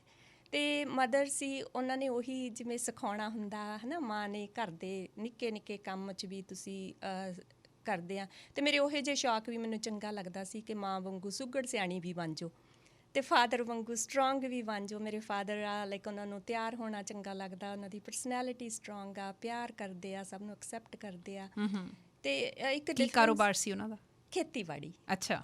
ਮੈਂ ਆਪਣੇ ਫਾਦਰ ਨੂੰ ਕਦੀ ਨਹੀਂ ਦੇਖਿਆ ਕਿ ਉਹ ਖੇਤ ਤੋਂ ਆਇਆ ਅਤੇ ਉਹ ਲੱਗ ਰਿਹਾ ਖੇਤ ਤੋਂ ਆਇਆ। ਉਹ ਖੇਤ ਤੋਂ ਤਿਆਰ ਹੋ ਕੇ ਹੀ ਆਉਣਗੇ, ਬਣ ਠਣ ਕੇ ਰਹਿੰਦੇ ਸੀ, ਬਣ ਠਣ ਕੇ ਆਉਣਗੇ। ਅਤੇ ਅਸੀਂ ਵੀ ਉਹਨਾਂ ਤੋਂ ਸਿੱਖਿਆ। ਹੁਣ ਮੇਰੇ ਸਿਸਟਰਸ ਆ, ਉਹਨਾਂ ਤੋਂ ਸਿੱਖਿਆ ਕਿ ਆਪਣੀ ਲਾਈਫ ਨੂੰ ਤੁਹਾਡੇ ਹੱਥ ਆ ਅਤੇ ਤੁਸੀਂ ਕਿਵੇਂ ਚੱਲਣਾ। ਹੁਣ ਫਾਦਰ ਨੇ ਸਿਖਾਇਆ ਕਿ ਤੁਹਾਡੀਆਂ ਅੱਖਾਂ ਨੀਵੀਆਂ ਹੋਣ ਪਰ ਗਰਦਨ ਨੀਵੀਂ ਨਹੀਂ ਹੋਣੀ ਚਾਹੀਦੀ। ਅਤੇ ਮੈਨੂੰ ਉਹਨਾਂ ਦੀ ਇੱਕ ਗੱਲ ਇਹ ਵੀ ਚੰਗੀ ਲੱਗੀ ਕਿ ਉਹਨਾਂ ਨੇ ਇਹ ਨਹੀਂ ਕਦੀ ਕਿਹਾ ਤੁਹਾਨੂੰ ਮੈਂ ਪੁੱਤਾਂ ਵਾਂਗ ਪਾਲਿਆ। ਧੀਆਂ ਨੂੰ ਧੀਆਂ ਵਾਂਗੂ ਪਾਲੋ ਅਤੇ ਪੁੱਤਾਂ ਨੂੰ ਪੁੱਤਾਂ ਵਾਂਗੂ ਪਾਲੋ, ਕਿਉਂਕਿ ਸਾਡੀ ਲੋੜਾਂ ਬਿਲਕੁਲ ਦੋਨਾਂ ਦੀਆਂ ਅਲੱਗ-ਅਲੱਗ ਆ। ਕਹਿੰਦੇ ਕਿ ਜਿਸ ਵੇਲੇ ਮੈਂ ਡਾਇਗਨੋਜ਼ ਹੋਈ ਹਾਂ, ਆਟੋ ਇਮਿਊਨ ਜਿਹੜੀ ਬਿਮਾਰੀ ਸੀ, ਡਿਜ਼ੀਜ਼ ਸੀ, ਉਹ ਡਾਇਗਨੋਜ਼ ਹੋਈ, ਉਸ ਤੋਂ ਬਾਅਦ ਬਹੁਤ ਕੁਝ ਬਦਲ ਗਿਆ ਜ਼ਿੰਦਗੀ ਦੇ ਵਿੱਚ। ਪਰ ਇਹਨਾਂ ਨੇ ਉਹ ਜਿਹੜੇ ਬਦਲਾਅ ਆ, ਉਹ ਕਿੱਦਾਂ ਬਦਲਾਅ ਆਏ, ਉਹਨਾਂ ਵਿੱਚ ਮੇਰਾ ਜ਼ਿਆਦਾ ਇੰਟਰਸਟ ਹੈ। ਪਰ ਉਸ ਤੋਂ ਪਹਿਲਾਂ ਇੱਕ ਛੋਟੀ ਜਿਹੀ ਗੱਲ ਹੋਰ ਇਹ ਜ਼ਿਕਰ ਕਰਕੇ ਗਏ। ਮੈਂ ਕਿਹਾ ਜਿਹੜੀ ਫਾਊਂਡੇਸ਼ਨ ਹੈ ਉਹ ਬਹੁਤ ਮਹੱਤਵਪੂਰਨ ਹੁੰਦੀ ਹੈ। ਅਤੇ ਇਹਨਾਂ ਨੇ ਆਪਣੇ ਵੱਲੋਂ ਇਹ ਗੱਲ ਕੀਤੀ, ਕਹਿੰਦੇ ਕਿ ਭਾਵੇਂ ਅਸੀਂ 5 ਭੈਣ ਭਰਾ ਸੀ ਅਤੇ ਮੈਂ ਸਭ ਤੋਂ ਛੋਟੀ ਸਾਂ, 3 ਭੈਣਾਂ ਸਾਂ ਅਸੀਂ, ਅਤੇ ਮੈਨੂੰ ਸਭ ਤੋਂ ਵੱਧ ਮੈਨੂੰ ਜਿਹੜਾ ਪਿਆਰ ਮਿਲਿਆ ਹੈ ਉਹ ਮੇਰੇ ਫਾਦਰ ਵੱਲੋਂ ਪਿਆਰ ਮਿਲਿਆ ਹੈ। ਤੁਸੀਂ ਖੁਸ਼ਕਿਸਮਤ ਹੋ ਕਿ ਨਹੀਂ ਤਾਂ ਆਮ ਸਟੋਰੀਜ਼ ਇਹ ਸੁਣਨ ਦੇ ਵਿੱਚ ਆਉਣੀਆਂ ਜਿੱਥੇ 3-3 ਕੁੜੀਆਂ ਹੁੰਦੀਆਂ ਨਾ, ਤੀਜੀ ਕੁੜੀ ਵੇਲੇ ਬੱਸ ਹੋ ਜਾਂਦੀ ਆ। ਮੈਂ ਜੇ ਕਹਾਂ ਤੇ ਮੇਰੇ ਇਹ ਮੈਨੂੰ ਐਕਸਪੀਰੀਅੰਸ ਨਹੀਂ ਹੋਇਆ ਹਾਂ। ਕਿਉਂਕਿ ਉਸ ਮੈਂ ਛੋਟੀ ਸੀ ਤਾਂ ਮੇਰੀਆਂ ਸਿਸਟਰਸ ਵੀ ਆਈ ਥਿੰਕ ਮੈਂ ਉਹਨਾਂ ਲਈ ਇੱਕ ਜਿੱਦਾਂ ਛੋਟੀ ਸੀ ਉਹ ਮੈਨੂੰ ਖਿਡਾਉਂਦੇ ਜਾਂ ਉਹ ਮੇਰੇ ਨਾਲ ਜੋ ਵੀ ਉਹਨਾਂ ਨੂੰ ਕਰਨਾ ਪੈਂਦਾ ਸੀ ਤੇ ਮੈਨੂੰ ਲੱਗਦਾ ਸੀ ਕਿ ਮੈਨੂੰ ਕਦੀ ਇਹ ਲੱਗਿਆ ਨਹੀਂ ਕਿ ਮੈਂ ਕਿਸੇ ਤਰ੍ਹਾਂ ਦਾ ਬੋਝ ਜਾਂ ਫੈਮਿਲੀ 'ਚ। ਕਦੇ ਮਦਰ ਵੱਲੋਂ, ਫਾਦਰ ਵੱਲੋਂ ਕਦੇ ਕਿਸੇ ਨੇ ਆਂਢ ਗੁਆਂਢ ਜਾਂ ਦਾਦੀ ਭੂਆ ਨੇ ਕਦੇ ਇਹੋ ਜਿਹੀ ਗੱਲਬਾਤ ਕੀਤੀ ਹੋਵੇ? ਕਦੇ ਕੋਈ ਛੋਟੇ ਹੁੰਦੇ? ਬਿਲਕੁਲ ਵੀ ਨਹੀਂ ਮੈਨੂੰ ਫੀਲ ਹੋਇਆ ਕਿ ਮੈਨੂੰ ਤੇ ਲੱਗਦਾ ਹੁੰਦਾ ਸੀ ਕਿ ਜਿੰਨੇ ਜ਼ਿਆਦਾ ਬੱਚੇ ਆ ਤੇ ਉਹ ਫੈਮਿਲੀ ਜ਼ਿਆਦਾ ਖੁਸ਼ ਆ ਤੇ ਤੁਹਾਡੇ ਘਰ 'ਚ ਹੀ ਆਪਣੀ ਰੌਣਕ ਆ, ਰਾਈਟ। ਜਦੋਂ ਇੱਕ ਇੱਕ ਕਰਕੇ ਸਾਰੇ ਆਪਣੀ ਆਪਣੀਆਂ ਥਾਵਾਂ ਤੇ ਜਾਣੇ ਸ਼ੁਰੂ ਹੋਏ ਮੈਨੂੰ ਤਾਂ ਬਹੁਤਾ ਇਕੱਲਾਪਣ ਫੀਲ ਹੋਇਆ। ਬਲਜੀਤ ਜੀ, ਇੱਕ ਸਰਪ੍ਰਾਈਜ਼ ਹੈ ਮੇਰੇ ਕੋਲ ਤੁਹਾਡੇ ਲਈ। ਅੱਛਾ ਜੀ। ਹੈਲੋ ਜੀ। ਹਾਂਜੀ, ਸਤਿ ਸ੍ਰੀ ਅਕਾਲ ਜੀ। ਸਤਿ ਸ਼੍ਰੀ ਅਕਾਲ ਜੀ। ਮੈਂ ਹਰਨੇਕ ਸਿੰਘ ਸੰਧੂ ਬੋਲਦਾ ਜੀ। ਸਤਿ ਸ਼੍ਰੀ ਅਕਾਲ ਬਾਈ ਜੀ, ਤੁਹਾਡਾ ਸ੍ਰੀ ਫੇਵਰਟ ਅਕਾਲ ਬੱਚਾ ਤੁਹਾਨੂੰ ਪਿਆਰ ਭੇਜਦਾ। ਮੈਨੂੰ ਲੱਗਦਾ ਸੀ ਕਿ ਤੁਸੀਂ ਮੈਨੂੰ ਸੁਣ ਰਹੇ ਆ। ਉਹ ਮੇਰੀ ਪਿਆਰੀ ਧੀ ਜੀ। ਆਈ ਲਵ ਯੂ। ਵਾਹ, ਮੇਰੀਆਂ ਅੱਖਾਂ ਭਰ ਰਹੀਆਂ ਤੁਹਾਨੂੰ ਗੱਲ ਕਰਦਿਆਂ ਸੁਣ ਕੇ। ਹਰਨੇਕ ਸਿੰਘ ਸੰਧੂ ਜੀ, ਸਤਿ ਸ਼੍ਰੀ ਅਕਾਲ, ਬਹੁਤ ਬਹੁਤ ਸਵਾਗਤ ਹੈ। ਸਤਿ ਸ੍ਰੀ ਅਕਾਲ ਬੇਟਾ, ਸਤਿ ਸ੍ਰੀ ਅਕਾਲ। ਓਕਾਨਾਗਨ ਵੈਲੀ ਤੋਂ ਤੁਸੀਂ ਸਾਨੂੰ ਕਾਲ ਕਰ ਰਹੇ ਹੋ। ਤੁਹਾਡੀ ਬੇਟੀ ਸਟੂਡੀਓ ਦੇ ਵਿੱਚ ਮੌਜੂਦ ਹੈ। ਤੁਹਾਡੇ ਬਾਰੇ ਗੱਲਾਂ ਕਰਕੇ ਹਟੀ ਆ ਥੋੜੀ ਦੇਰ ਪਹਿਲਾਂ, ਸੁਣੀਆਂ ਤੁਸੀਂ? ਹਾਂਜੀ ਸੁਣਿਆ ਜੀ, ਬਹੁਤ ਬਹੁਤ ਤੁਹਾਡਾ ਥੈਂਕਸ, ਤੁਸੀਂ ਉਹਨਾਂ ਨੂੰ ਲੈ ਕੇ ਆਂਦਾ ਰੇਡੀਓ ਤੇ। ਤੁਸੀਂ ਬੇਟੀ ਬਾਰੇ ਦੱਸੋ ਕਿ ਕੀ ਕਹਿਣਾ ਚਾਹੁੰਦੇ ਹੋ? ਕਿਹੋ ਜੀ ਤੁਹਾਡੀ ਇਹ ਪਿਆਰੀ ਬੇਟੀ ਹੈ, ਕਿਉਂ ਖਾਸ ਸੀ ਤੁਹਾਡੇ ਲਈ? ਇਹ ਮੇਰੀ 5 ਬੱਚਿਆਂ ਚੋਂ ਛੋਟੀ ਬੇਟੀ ਸੀ ਤੇ ਬੜੀ ਪਿਆਰੀ ਸੀ। ਇਹਨੇ ਸਿੱਖਿਆ ਜਿਹੜੀ ਲਈ ਆਪਦੀਆਂ ਭੂਆ ਜੀ ਤੋਂ, ਆਪਦੀ ਮੰਮੀ ਤੋਂ, ਆਪਦੀਆਂ ਵੱਡੀਆਂ ਭੈਣਾਂ ਤੋਂ, ਜਿਹਨੂੰ ਵੀ ਇਹ ਕੁਛ ਕਰਦਾ ਦੇਖ ਲੈਂਦੀ ਸੀ ਉਹੀ ਕੁਛ ਇਹ ਬਾਅਦ ਵਿੱਚ ਸੇਮ ਕਰਦੀ ਸੀ। ਤੇ ਇਹਨੂੰ ਪੜ੍ਹਨ ਦਾ ਵੀ ਸ਼ੌਕ ਸੀ ਤੇ ਘਰੇਲੂ ਕੰਮ ਕਰਨ ਦਾ ਵੀ ਬੜਾ ਸ਼ੌਕ ਸੀ ਤੇ ਗੁਆਂਢੀਆਂ ਬੱਚਿਆਂ ਨਾਲ, ਨਿੱਕਿਆਂ ਨਾਲ ਬੜਾ ਪਿਆਰ ਕਰਦੀ ਸੀ। ਵੱਡੇ ਬਜ਼ੁਰਗਾਂ ਨੂੰ ਬੜਾ ਸਤਿਕਾਰ ਦਿੰਦੀ ਸੀ। ਕਈਆਂ ਨੂੰ ਤਾਂ ਲਿਆ ਕੇ ਬਜ਼ੁਰਗਾਂ ਨੂੰ ਨਹਾਉਣ ਬਹਿ ਜਾਂਦੀ ਸੀ। ਸੱਚੀ ਬਹੁਤ ਹੀ ਪਿਆਰੀ ਧੀ ਸੀ ਇਹ ਬਹੁਤ। ਇਸ ਕਰਕੇ ਇਹਦਾ ਜਿਹੜਾ ਸੁਭਾਅ ਬਹੁਤ ਹੀ ਦਲੇਰ ਵੀ ਹੈ ਤੇ ਫਰੈਂਡਲੀ ਵੀ ਹੈ, ਬਹੁਤ ਹੀ ਸਤਿਕਾਰਯੋਗ ਹੈ।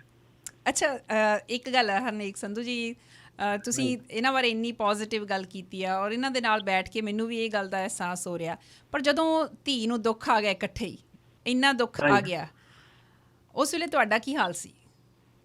ਅਸੀਂ ਉਦੋਂ ਕੁਦਰਤੀ ਪਹਿਲਾਂ ਇੰਡੀਆ ਤੋਂ ਹੀ ਆਏ ਸੀ। ਅਸੀਂ ਹਲੇ ਇੱਥੇ ਸਰੀ ਉਤਰੇ, ਇੱਥੇ ਵੈਨਕੂਵਰ ਉਤਰੇ ਸੀ ਤੇ ਉੱਥੇ ਸਾਨੂੰ ਜਦੋਂ ਪਤਾ ਲੱਗਿਆ, ਇੱਥੇ ਆਇਆਂ ਨੂੰ ਸਾਨੂੰ ਦੱਸਿਆ ਵੀ ਬਲਜੀਤ ਨੂੰ ਬਈ ਆਹ ਪ੍ਰੋਬਲਮ ਹੈ ਹਨ ਤੇ ਅਸੀਂ ਕਿਹਾ ਵੀ ਸਾਨੂੰ ਤਾਂ ਹੁਣੇ ਹੀ ਟਿਕਟ ਲੈ ਕੇ ਦਿਓ। ਮੈਂ ਤੇ ਇਹਨਾਂ ਦੀ ਮੰਮੀ ਉਦੋਂ ਹੀ ਅਸੀਂ ਇਹਨਾਂ ਕੋਲੇ ਬਰੈਂਪਟਨ ਚਲੇ ਗਏ ਤੇ ਜਦੋਂ ਜਾ ਕੇ ਦੇਖਿਆ ਇਹਨਾਂ ਦੀ ਸ਼ਕਲ ਤੋਂ ਤੇ ਹੋਰ ਤਾਂ ਸਾਡੇ ਮਨ ਨੂੰ ਤਾਂ ਬੜਾ ਦੁੱਖ ਹੋਇਆ, ਪਰ ਇਹ ਬੜੀ ਦਲੇਰ ਸੀ। ਇਹ ਕਹਿੰਦੀ ਸੀ ਘਬਰਾਓ ਨਾ ਡੈਡੀ, ਇਹ ਬਿਮਾਰੀਆਂ ਤਾਂ ਆਉਂਦੀਆਂ ਜਾਂਦੀਆਂ ਰਹਿੰਦੀਆਂ, ਇਹਨੇ ਠੀਕ ਹੋ ਜਾਣਾ। ਤੇ ਇਹਨੇ ਸਾਡੀ ਬਹੁਤ ਹੌਸਲਾ ਅਫਜ਼ਾਈ ਕੀਤੀ। ਸਾਨੂੰ ਸਾਰਾ ਟਾਊਨ ਟੋਰਾਂਟੋ ਇਹਨੇ ਘੁਮਾਇਆ। ਹਾਂਜੀ, ਸਾਰਾ ਸ਼ਹਿਰ ਸਾਨੂੰ ਘੁਮਾਇਆ ਇਸਨੇ। ਇਹਨੇ ਕਦੇ ਆਏ ਨਹੀਂ ਸੀ ਸੋਚਿਆ ਵੀ ਮੈਨੂੰ ਤਾਂ ਇਹਦੀ ਪ੍ਰੋਬਲਮ ਹੈ ਤੇ ਇਹ ਕਹਿੰਦੀ ਸੀ ਜਿਹੜਾ ਆਪਾਂ ਅੱਜ ਘੁੰਮ ਲੈਣਾ ਇਹ ਨਿੱਤ ਨਹੀਂ ਆਉਂਦੇ, ਅੱਜ ਫਲਾਨੀ ਜਗ੍ਹਾ ਚੱਲਦੇ ਆ, ਅੱਜ ਫਲਾਨੀ ਜਗ੍ਹਾ ਚੱਲਦੇ ਆ। ਤੇ ਇਹਦਾ ਤਾਂ, ਇਹਦੇ ਹੌਸਲੇ ਦਾ ਤਾਂ ਕੋਈ ਮੁੱਲ ਹੀ ਨਹੀਂ। ਬਹੁਤ ਹੀ ਜ਼ਿਆਦਾ ਤਕੜਾ ਹੌਸਲਾ ਹੈ। ਜਦੋਂ ਅਸੀਂ ਹਸਪਤਾਲ 'ਚ ਵੀ ਜਾਂਦੇ ਸੀ ਤੇ ਇਹ ਮਰੀਜ਼ਾਂ ਦਾ ਹਾਲ ਚਾਲ ਪੁੱਛਣਾ, ਉਹਨਾਂ ਨੂੰ ਟੋਪੀਆਂ ਬਣਾ ਦੇਣੀਆਂ ਤੇ ਇਹ ਬਹੁਤ ਇਹਨੂੰ ਆਏ ਸੀ, ਬਹੁਤ ਪੋਜ਼ੀਟਿਵ ਸੁਭਾਅ ਤੇ ਉਹਨਾਂ ਸਾਰਿਆਂ ਦੀ ਸੇਵਾ ਕਰਨੀ। ਤੇ ਸਾਨੂੰ ਕਹਿਣਾ ਇਹਨੇ ਵੀ ਤੁਸੀਂ ਟਾਊਨ 'ਚ ਜਾਇਓ ਤੇ ਮੇਰੇ ਤਾਂ ਹਾਲੇ ਵੀ ਟੀਕਾ ਲੱਗਣਾ ਬਹੁਤ ਚਿਰ ਲੱਗੂ ਤੇ ਤੁਸੀਂ ਜਾਇਓ। ਜਦੋਂ ਅਸੀਂ ਜਾਣਾ, ਥੱਲਿਓਂ ਕੌਫੀ ਕੂਫੀ ਲੈ ਜਾਣੀ ਤੇ ਇਹਨੇ ਦੇਖਣਾ ਵੀ ਇਹ ਹੱਸੀ ਜਾਂਦੀ ਹੈ, ਸਾਨੂੰ ਕਦੇ ਮਹਿਸੂਸ ਨਹੀਂ ਹੋਣ ਦਿੱਤਾ। ਅੱਛਾ, ਕਦੇ ਏਦਾਂ ਨਹੀਂ ਸੀ ਲੱਗਦਾ ਹੁੰਦਾ ਕਿ ਵੀ ਇਹ ਉੱਤੋਂ ਹੱਸਦੀ ਫਿਰਦੀ, ਅੰਦਰੋਂ ਇੰਨੀ ਦੁਖੀ ਆ? ਕਦੇ ਇਹ ਵੀ ਸੋਚਦੇ ਹੁੰਦੇ ਸੀ ਤੁਸੀਂ? ਨਹੀਂ, ਇਸ ਮਾਪਿਆਂ ਨੂੰ ਤਾਂ ਹੁੰਦਾ ਜੀ। ਜੇ ਤੁਹਾਨੂੰ ਇੱਕ ਮੈਂ ਇਹਦੀ ਜੇ ਛੋਟੀ ਜਿਹੀ ਕਹਾਣੀ ਸੁਣਾਵਾਂ। ਜ਼ਰੂਰ। ਤੇ ਉਹ ਮੈਨੂੰ ਉਹਦਾ ਨਾਂ ਤਾਂ ਨਹੀਂ ਆਉਂਦਾ। ਇੱਕ ਉਹ ਸੇਵਾ ਕਰਦੇ ਆ ਇਸ ਤਰ੍ਹਾਂ ਹੀ ਸਦਕੇ ਮਰੀਜ਼ਾਂ ਦੀ, ਬਜ਼ੁਰਗਾਂ ਦੀ। ਉੱਥੇ ਅਸੀਂ ਕੈਂਸਰ ਸੁਸਾਇਟੀ ਸੀਗੀ ਇੱਕ। ਹਾਂਜੀ ਹਾਂਜੀ, ਉੱਥੇ ਅਸੀਂ ਚਲੇ ਗਏ। ਹਾਂਜੀ ਜੀ। ਤੇ ਇਹਨੂੰ ਉਹ ਲੇਡੀ ਜੇ ਇੱਕ ਰੂਮ ਚ ਲੈ ਗਈਆਂ ਤੇ ਜਿਹੜਾ ਉਹਨਾਂ ਦਾ ਜੋ ਕੁਛ ਵੀ ਉਹਨਾਂ ਨੇ ਰੇਕੀ ਇਹਨੂੰ ਕੀਤਾ ਸੀ। ਹਾਂਜੀ, ਤੇ ਉਹ ਇਹ ਉੱਥੇ ਸੌਂ ਗਈ ਉਹਨਾਂ ਦੇ ਕਰਦਿਆਂ ਕਰਦਿਆਂ। ਹਾਂਜੀ, ਅੱਛਾ। ਹਾਂ ਹਾਂ। ਤੇ ਉਹ ਲੇਡੀ ਮੇਰੇ ਕੋਲੇ ਆਈ, ਮੈਨੂੰ ਇੰਨੀ ਇੰਗਲਿਸ਼ ਤਾਂ ਆਉਂਦੀ ਨਹੀਂ, ਤੇ ਉਹ ਮੈਨੂੰ ਆਦੀ she is in the deep sleep. ਅੱਛਾ। ਤੇ ਮੈਂ ਤਾਂ ਘਬਰਾ ਗਿਆ ਵੀ ਇਹ ਕਿਤੇ ਪਤਾ ਨਹੀਂ। ਵੀ ਡੀਪ ਮੈਂ ਸਲੀਪ ਦਾ ਦਵਾ ਕੀ ਦਵਾ ਮੀਨਿੰਗ ਹੈ? ਹਾਂਜੀ, ਮੈਂ ਦਵਾ ਦਵਾ ਉੱਠ ਕੇ ਗਿਆ ਤੇ ਇਹ ਸੁੱਤੀ ਪਈ ਸੀ ਤੇ ਉੱਤੇ ਕੱਪੜਾ ਦਿੱਤਾ ਵਾ ਸੀ, ਹਨਾ। ਤੇ ਮੈਂ ਤਾਂ ਫਿਰ ਮੈਥੋਂ ਹੋਰ ਤਾਂ ਕੁਛ ਸਰਿਆ ਨਹੀਂ, ਮੈਂ ਪਾਠ ਕਰਨ ਬਹਿ ਗਿਆ। ਅੱਛਾ। ਤੇ ਮੈਂ ਤਕਰੀਬਨ 5 ਬਾਣੀਆਂ ਦਾ ਪਾਠ ਕੀਤਾ ਤੇ ਉਦੋਂ ਨੂੰ ਇਹ ਨੇ, ਮੈਂ ਖੜਕਾ ਨਹੀਂ ਹੋਣ ਦਿੱਤਾ ਭੋਰਾ ਵੀ, ਤੇ ਉਦੋਂ ਨੂੰ ਇਹਨੇ ਅੱਖਾਂ ਖੋਲ੍ਹਦੀਆਂ। ਤੇ ਆਪ ਹੀ ਹਿਸਾਬ ਲਾ ਲਓ ਕਿ ਮੇਰੀ ਉਦੋਂ ਕੀ ਪੋਜੀਸ਼ਨ ਸੀ। ਬਿਲਕੁਲ ਬਿਲਕੁਲ। ਹਾਂਜੀ। ਤੇ ਹਰਨੇਕ ਸਿੰਘ ਜੀ, ਤੁਹਾਡੀ ਇਸ ਧੀ ਦੇ ਲਈ ਜਿਹੋ ਜਿਹਾ ਤੁਸੀਂ ਪਾਲਣ ਪੋਸ਼ਣ ਕੀਤਾ, ਤੁਸੀਂ ਵੀ ਮੁਬਾਰਕ ਦੇ ਹੱਕਦਾਰ ਹੋ। Thank you so much. ਬਹੁਤ ਬਹੁਤ ਚੰਗਾ ਲੱਗਾ ਤੁਸੀਂ ਅੱਜ ਗੱਲ ਕੀਤੀ ਸਾਡੇ ਨਾਲ। ਓਕੇ ਬੇਟਾ, ਥੈਂਕਸ, ਬਹੁਤ ਬਹੁਤ ਤੁਹਾਡਾ ਧੰਨਵਾਦ ਜੀ। ਹਾਂਜੀ, ਕਿਹੋ ਜਿਹਾ ਸਰਪ੍ਰਾਈਜ਼ ਸੀ ਇਹ? Oh my God, you like I'm so emotional. Like that's like a dream came true. ਅੱਛਾ। ਕਿਉਂਕਿ ਮੈਂ ਇਹਨਾਂ ਬਾਰੇ ਬਹੁਤ ਕਹਿੰਦੀ ਆ, ਪਰ ਆਈ ਨੋ ਲਾਈਕ ਕਈ ਵਾਰੀ ਨਹੀਂ ਤੁਹਾਡੀ ਫੀਲਿੰਗ ਹੁੰਦੀ ਆ, ਲਾਈਕ ਤੁਹਾਨੂੰ ਵੀ ਚੰਗਾ ਲੱਗਦਾ ਕਿ ਤੁਹਾਨੂੰ ਕੋਈ ਰੈਕੋਗਨਾਈਜ਼ ਕਰੇ, ਪ੍ਰੇਜ਼ ਕਰੇ। ਜਦੋਂ ਤੁਹਾਨੂੰ ਘਰ 'ਚੋਂ ਇਹ ਚੀਜ਼ਾਂ ਮਿਲਦੀਆਂ ਨਾ, ਉਹਦਾ ਮਜ਼ਾ ਹੀ ਕੁਛ ਹੋਰ ਆ। ਕਦੇ ਆਮ ਤੌਰ ਤੇ ਇਹੋ ਜਿਹੀਆਂ ਗੱਲਾਂ ਨਹੀਂ ਹੋਈਆਂ? ਹੁੰਦੀਆਂ, ਅਕਸਰ ਹੁੰਦੀਆਂ, ਕਿਉਂਕਿ ਮੈਂ ਯੂਜ਼ ਟੂ ਆ ਇਹਨਾਂ ਗੱਲਾਂ ਲਈ। ਕਿ ਜਦੋਂ ਅਸੀਂ ਫੋਨ ਕਾਲ ਵੀ ਕਰਦੇ ਹਾਂ, ਬੱਚੇ ਵੀ ਕਹਿੰਦੇ ਹੁੰਦੇ ਆ ਕਿ mom you make nana laugh at any joke, you make nana, like ਤੁਸੀਂ ਕੁਛ ਵੀ ਨਾਨੇ ਨੂੰ ਕਹਿ ਦਿੰਦੇ ਆ ਤੇ ਨਾਨਾ ਦੇ ਫੇਸ ਤੇ ਸਮਾਈਲ ਹੀ ਹੁੰਦੀ ਆ। ਕਿਉਂਕਿ ਮੇਰੀ ਇਹ ਇੱਕ ਤਰ੍ਹਾਂ ਦੀ ਅਪਰੋਚ ਆ ਕਿ ਜਦੋਂ ਵੀ ਮੈਨੂੰ ਕੁਛ ਵੀ ਫੀਲ ਹੁੰਦਾ ਕਿ ਮੈਂ ਭਾਵੇਂ ਉਹ ਗੱਲ ਦੱਸਾਂ ਨਾ, ਮੈਂ ਗੱਲ ਹੀ ਕਰ ਲਵਾਂ ਜਾਂ ਇਹਨਾਂ ਦੀ ਪਿਕਚਰ ਹੀ ਦੇਖ ਲਵਾਂ, ਮੇਰਾ ਸਾਰਾ ਕੁਝ ਠੀਕ ਹੀ ਹੁੰਦਾ। ਕਿਉਂਕਿ ਇਹਨਾਂ ਦੀ ਬੁੱਕਲ 'ਚ ਹੀ ਮੇਰਾ ਛੋਟੇ ਹੁੰਦਿਆਂ ਸਿਰ ਦਰਦ ਵੀ ਠੀਕ ਹੋ ਜਾਂਦਾ ਸੀ। ਅਤੇ ਉਹ ਮੇਰੀ ਸਟਿਲ ਇਹੀ ਆ ਕਿ ਜਦੋਂ ਮੈਂ ਬਸ ਇਹਨਾਂ ਬਾਰੇ ਸੋਚ ਲਿਆ, ਮੈਂ ਠੀਕ ਆ। ਮੰਮੀ ਨਾਲ ਕਿਹੋ ਜਿਹਾ ਰਿਸ਼ਤਾ? ਮੰਮੀ ਨਾਲ ਵੀ ਰਿਸ਼ਤਾ ਵਧੀਆ, ਪਰ ਮੰਮੀ ਆ ਥੋੜ੍ਹਾ ਜਦੋਂ ਛੋਟੇ ਹੁੰਦੇ ਆ ਝਿੜਕਦੀਆਂ, ਰਾਈਟ, ਕਿ ਇਹ ਕੰਮ ਸਿੱਖੋ, ਸਿੱਖ ਇੱਕ ਡਰਾਵਾ ਦਿੰਦੀਆਂ ਦੂਜੇ ਘਰ ਜਾਣਾ, ਹੈ ਨਾ। ਉਦੋਂ ਨਹੀਂ ਸੀ ਚੰਗਾ ਲੱਗਦਾ ਹੁੰਦਾ। ਹੁਣ ਚੰਗਾ ਲੱਗਦਾ ਜਦੋਂ ਬੱਚੇ ਦੇਖਦੇ ਆ ਕਿ ਮਾਮ ਤੇ ਬਹੁਤ ਕੁਛ ਕਰ ਲੈਂਦੇ ਆ। ਕਿਉਂਕਿ ਮੈਨੂੰ ਹੁੰਦਾ ਸੀ ਕਿ ਜਿੱਦਾਂ ਫਾਦਰ ਨੇ ਦੱਸਿਆ ਕਿ ਹਰ ਇੱਕ ਕੰਮ ਮੈਨੂੰ ਚੰਗਾ ਲੱਗਦਾ ਸੀ ਕਰਨਾ, ਹਰ ਇੱਕ। ਜਿੱਦਾਂ ਕਹਿ ਲਓ ਵੀ ਰੋਟੀ ਵੀ ਮਾਂ ਜੇ ਉਹ ਵੱਡੇ ਤਵੇ 'ਤੇ ਬਣਾਉਂਦੀ ਆ, ਤੇ ਮੈਨੂੰ ਹੁੰਦਾ ਸੀ ਕਿ ਮੈਂ ਵੀ ਐਵੇਂ 2 ਰੋਟੀਆਂ ਵੇਲ ਕੇ ਤੇ 4 ਪਾਵਾਂ। ਅੱਛਾ। ਕਿਉਂਕਿ ਮੈਨੂੰ ਕਦੀ ਨਹੀਂ ਸੀ ਇਹ ਲੱਗਿਆ ਕਿ ਇੱਕ ਲਾਈਕ ਸਪੋਇਲ ਹੋਣਾ ਕੀ ਹੁੰਦਾ, ਉਹ ਨਹੀਂ ਮੈਨੂੰ ਪਤਾ ਸੀ ਕੀ ਆ। ਪਰ ਬੀਜੀ ਦਾ ਸਟਾਈਲ ਆ ਜਿਹੜਾ, ਉਹ ਹੁਣ ਵੀ ਕੰਮ ਆਉਂਦਾ ਕਿ ਸ਼ਾਮ ਦਾ ਕੰਮ ਕਰ ਗਿਆ ਤਾਂ ਕੋਈ ਕਰ ਗਿਆ। ਮੈਂ ਹਾਲੇ ਵੀ ਇਹ ਕਹਿ ਕੇ ਕੰਮ ਸ਼ਾਮ ਨੂੰ ਕਰਕੇ ਸੌਂਦੀ ਹਾਂ ਕਿ ਸਵੇਰੇ ਉੱਠਾਂਗੀ ਤੇ ਮੇਰਾ ਘਰ ਇਹ ਲੱਗੂਗਾ ਕਿ ਆਈ ਕੇਮ ਹੇਅਰ ਫॉर ਵਕੇਸ਼ਨ। ਤੁਸੀਂ ਐਂਡ ਆਫ ਦਾ ਡੇ ਆਪਦਾ ਸਾਰਾ ਕੰਮ ਕਰਕੇ ਸੌਂ। ਉਹਨਾਂ ਦੀਆਂ ਗੱਲਾਂ ਜਿਹੜੀਆਂ ਸਿੱਖੀਆਂ ਨਾ, ਜਿਹੜੀਆਂ ਉਹਨਾਂ ਤੋਂ, ਉਹ ਲਾਈਫ 'ਚ ਅਸਲੀ ਸਿੱਖਿਆਵਾਂ ਹੈਗੀਆਂ। ਬਲਜੀਤ, ਤੁਹਾਡੀ ਜ਼ਿੰਦਗੀ ਦੇ ਵਿੱਚ ਪਹਿਲੀ ਜਿਹੜੀ ਵੱਡੀ ਬਿਮਾਰੀ ਦੀ ਗੱਲ ਤੁਸੀਂ ਕੀਤੀ ਹੈ, ਉਹ ਆਟੋਇਮਿਊਨ ਡਿਜ਼ੀਜ਼, ਜਦੋਂ ਤੁਹਾਨੂੰ ਉਹ ਪਤਾ ਲੱਗੀ। ਹਾਂਜੀ। ਫਿਰ ਉਸ ਤੋਂ ਬਾਅਦ ਕੈਂਸਰ। ਜੀ। ਥੋੜ੍ਹਾ ਉਹਦੇ ਬਾਰੇ ਬਿਆਨ ਕਰੋ ਕਿ ਵੀ ਉਸ ਤੋਂ ਬਾਅਦ ਕੈਂਸਰ ਡਾਇਗਨੋਸ ਹੋਇਆ, ਕਿੰਨਾ ਵਕਫਾ ਸੀ ਉਸ ਬਿਮਾਰੀ ਦਾ? ਐਕਚੁਅਲੀ ਮੈਂ ਤੁਹਾਨੂੰ ਜੇ ਦੱਸਾਂ ਤਾਂ ਮੇਰੀ 2008 'ਚ ਪਹਿਲੀ ਸਰਜਰੀ ਹੋਈ ਸੀ, ਜਦੋਂ ਮੇਰਾ ਕੋਲਨ ਰਿਮੂਵ ਕਰਕੇ ਮੇਰੇ ਐਕਸਟਰਨਲ ਪਾਊਚ ਲੱਗ ਗਿਆ ਸੀ। ਅੱਛਾ।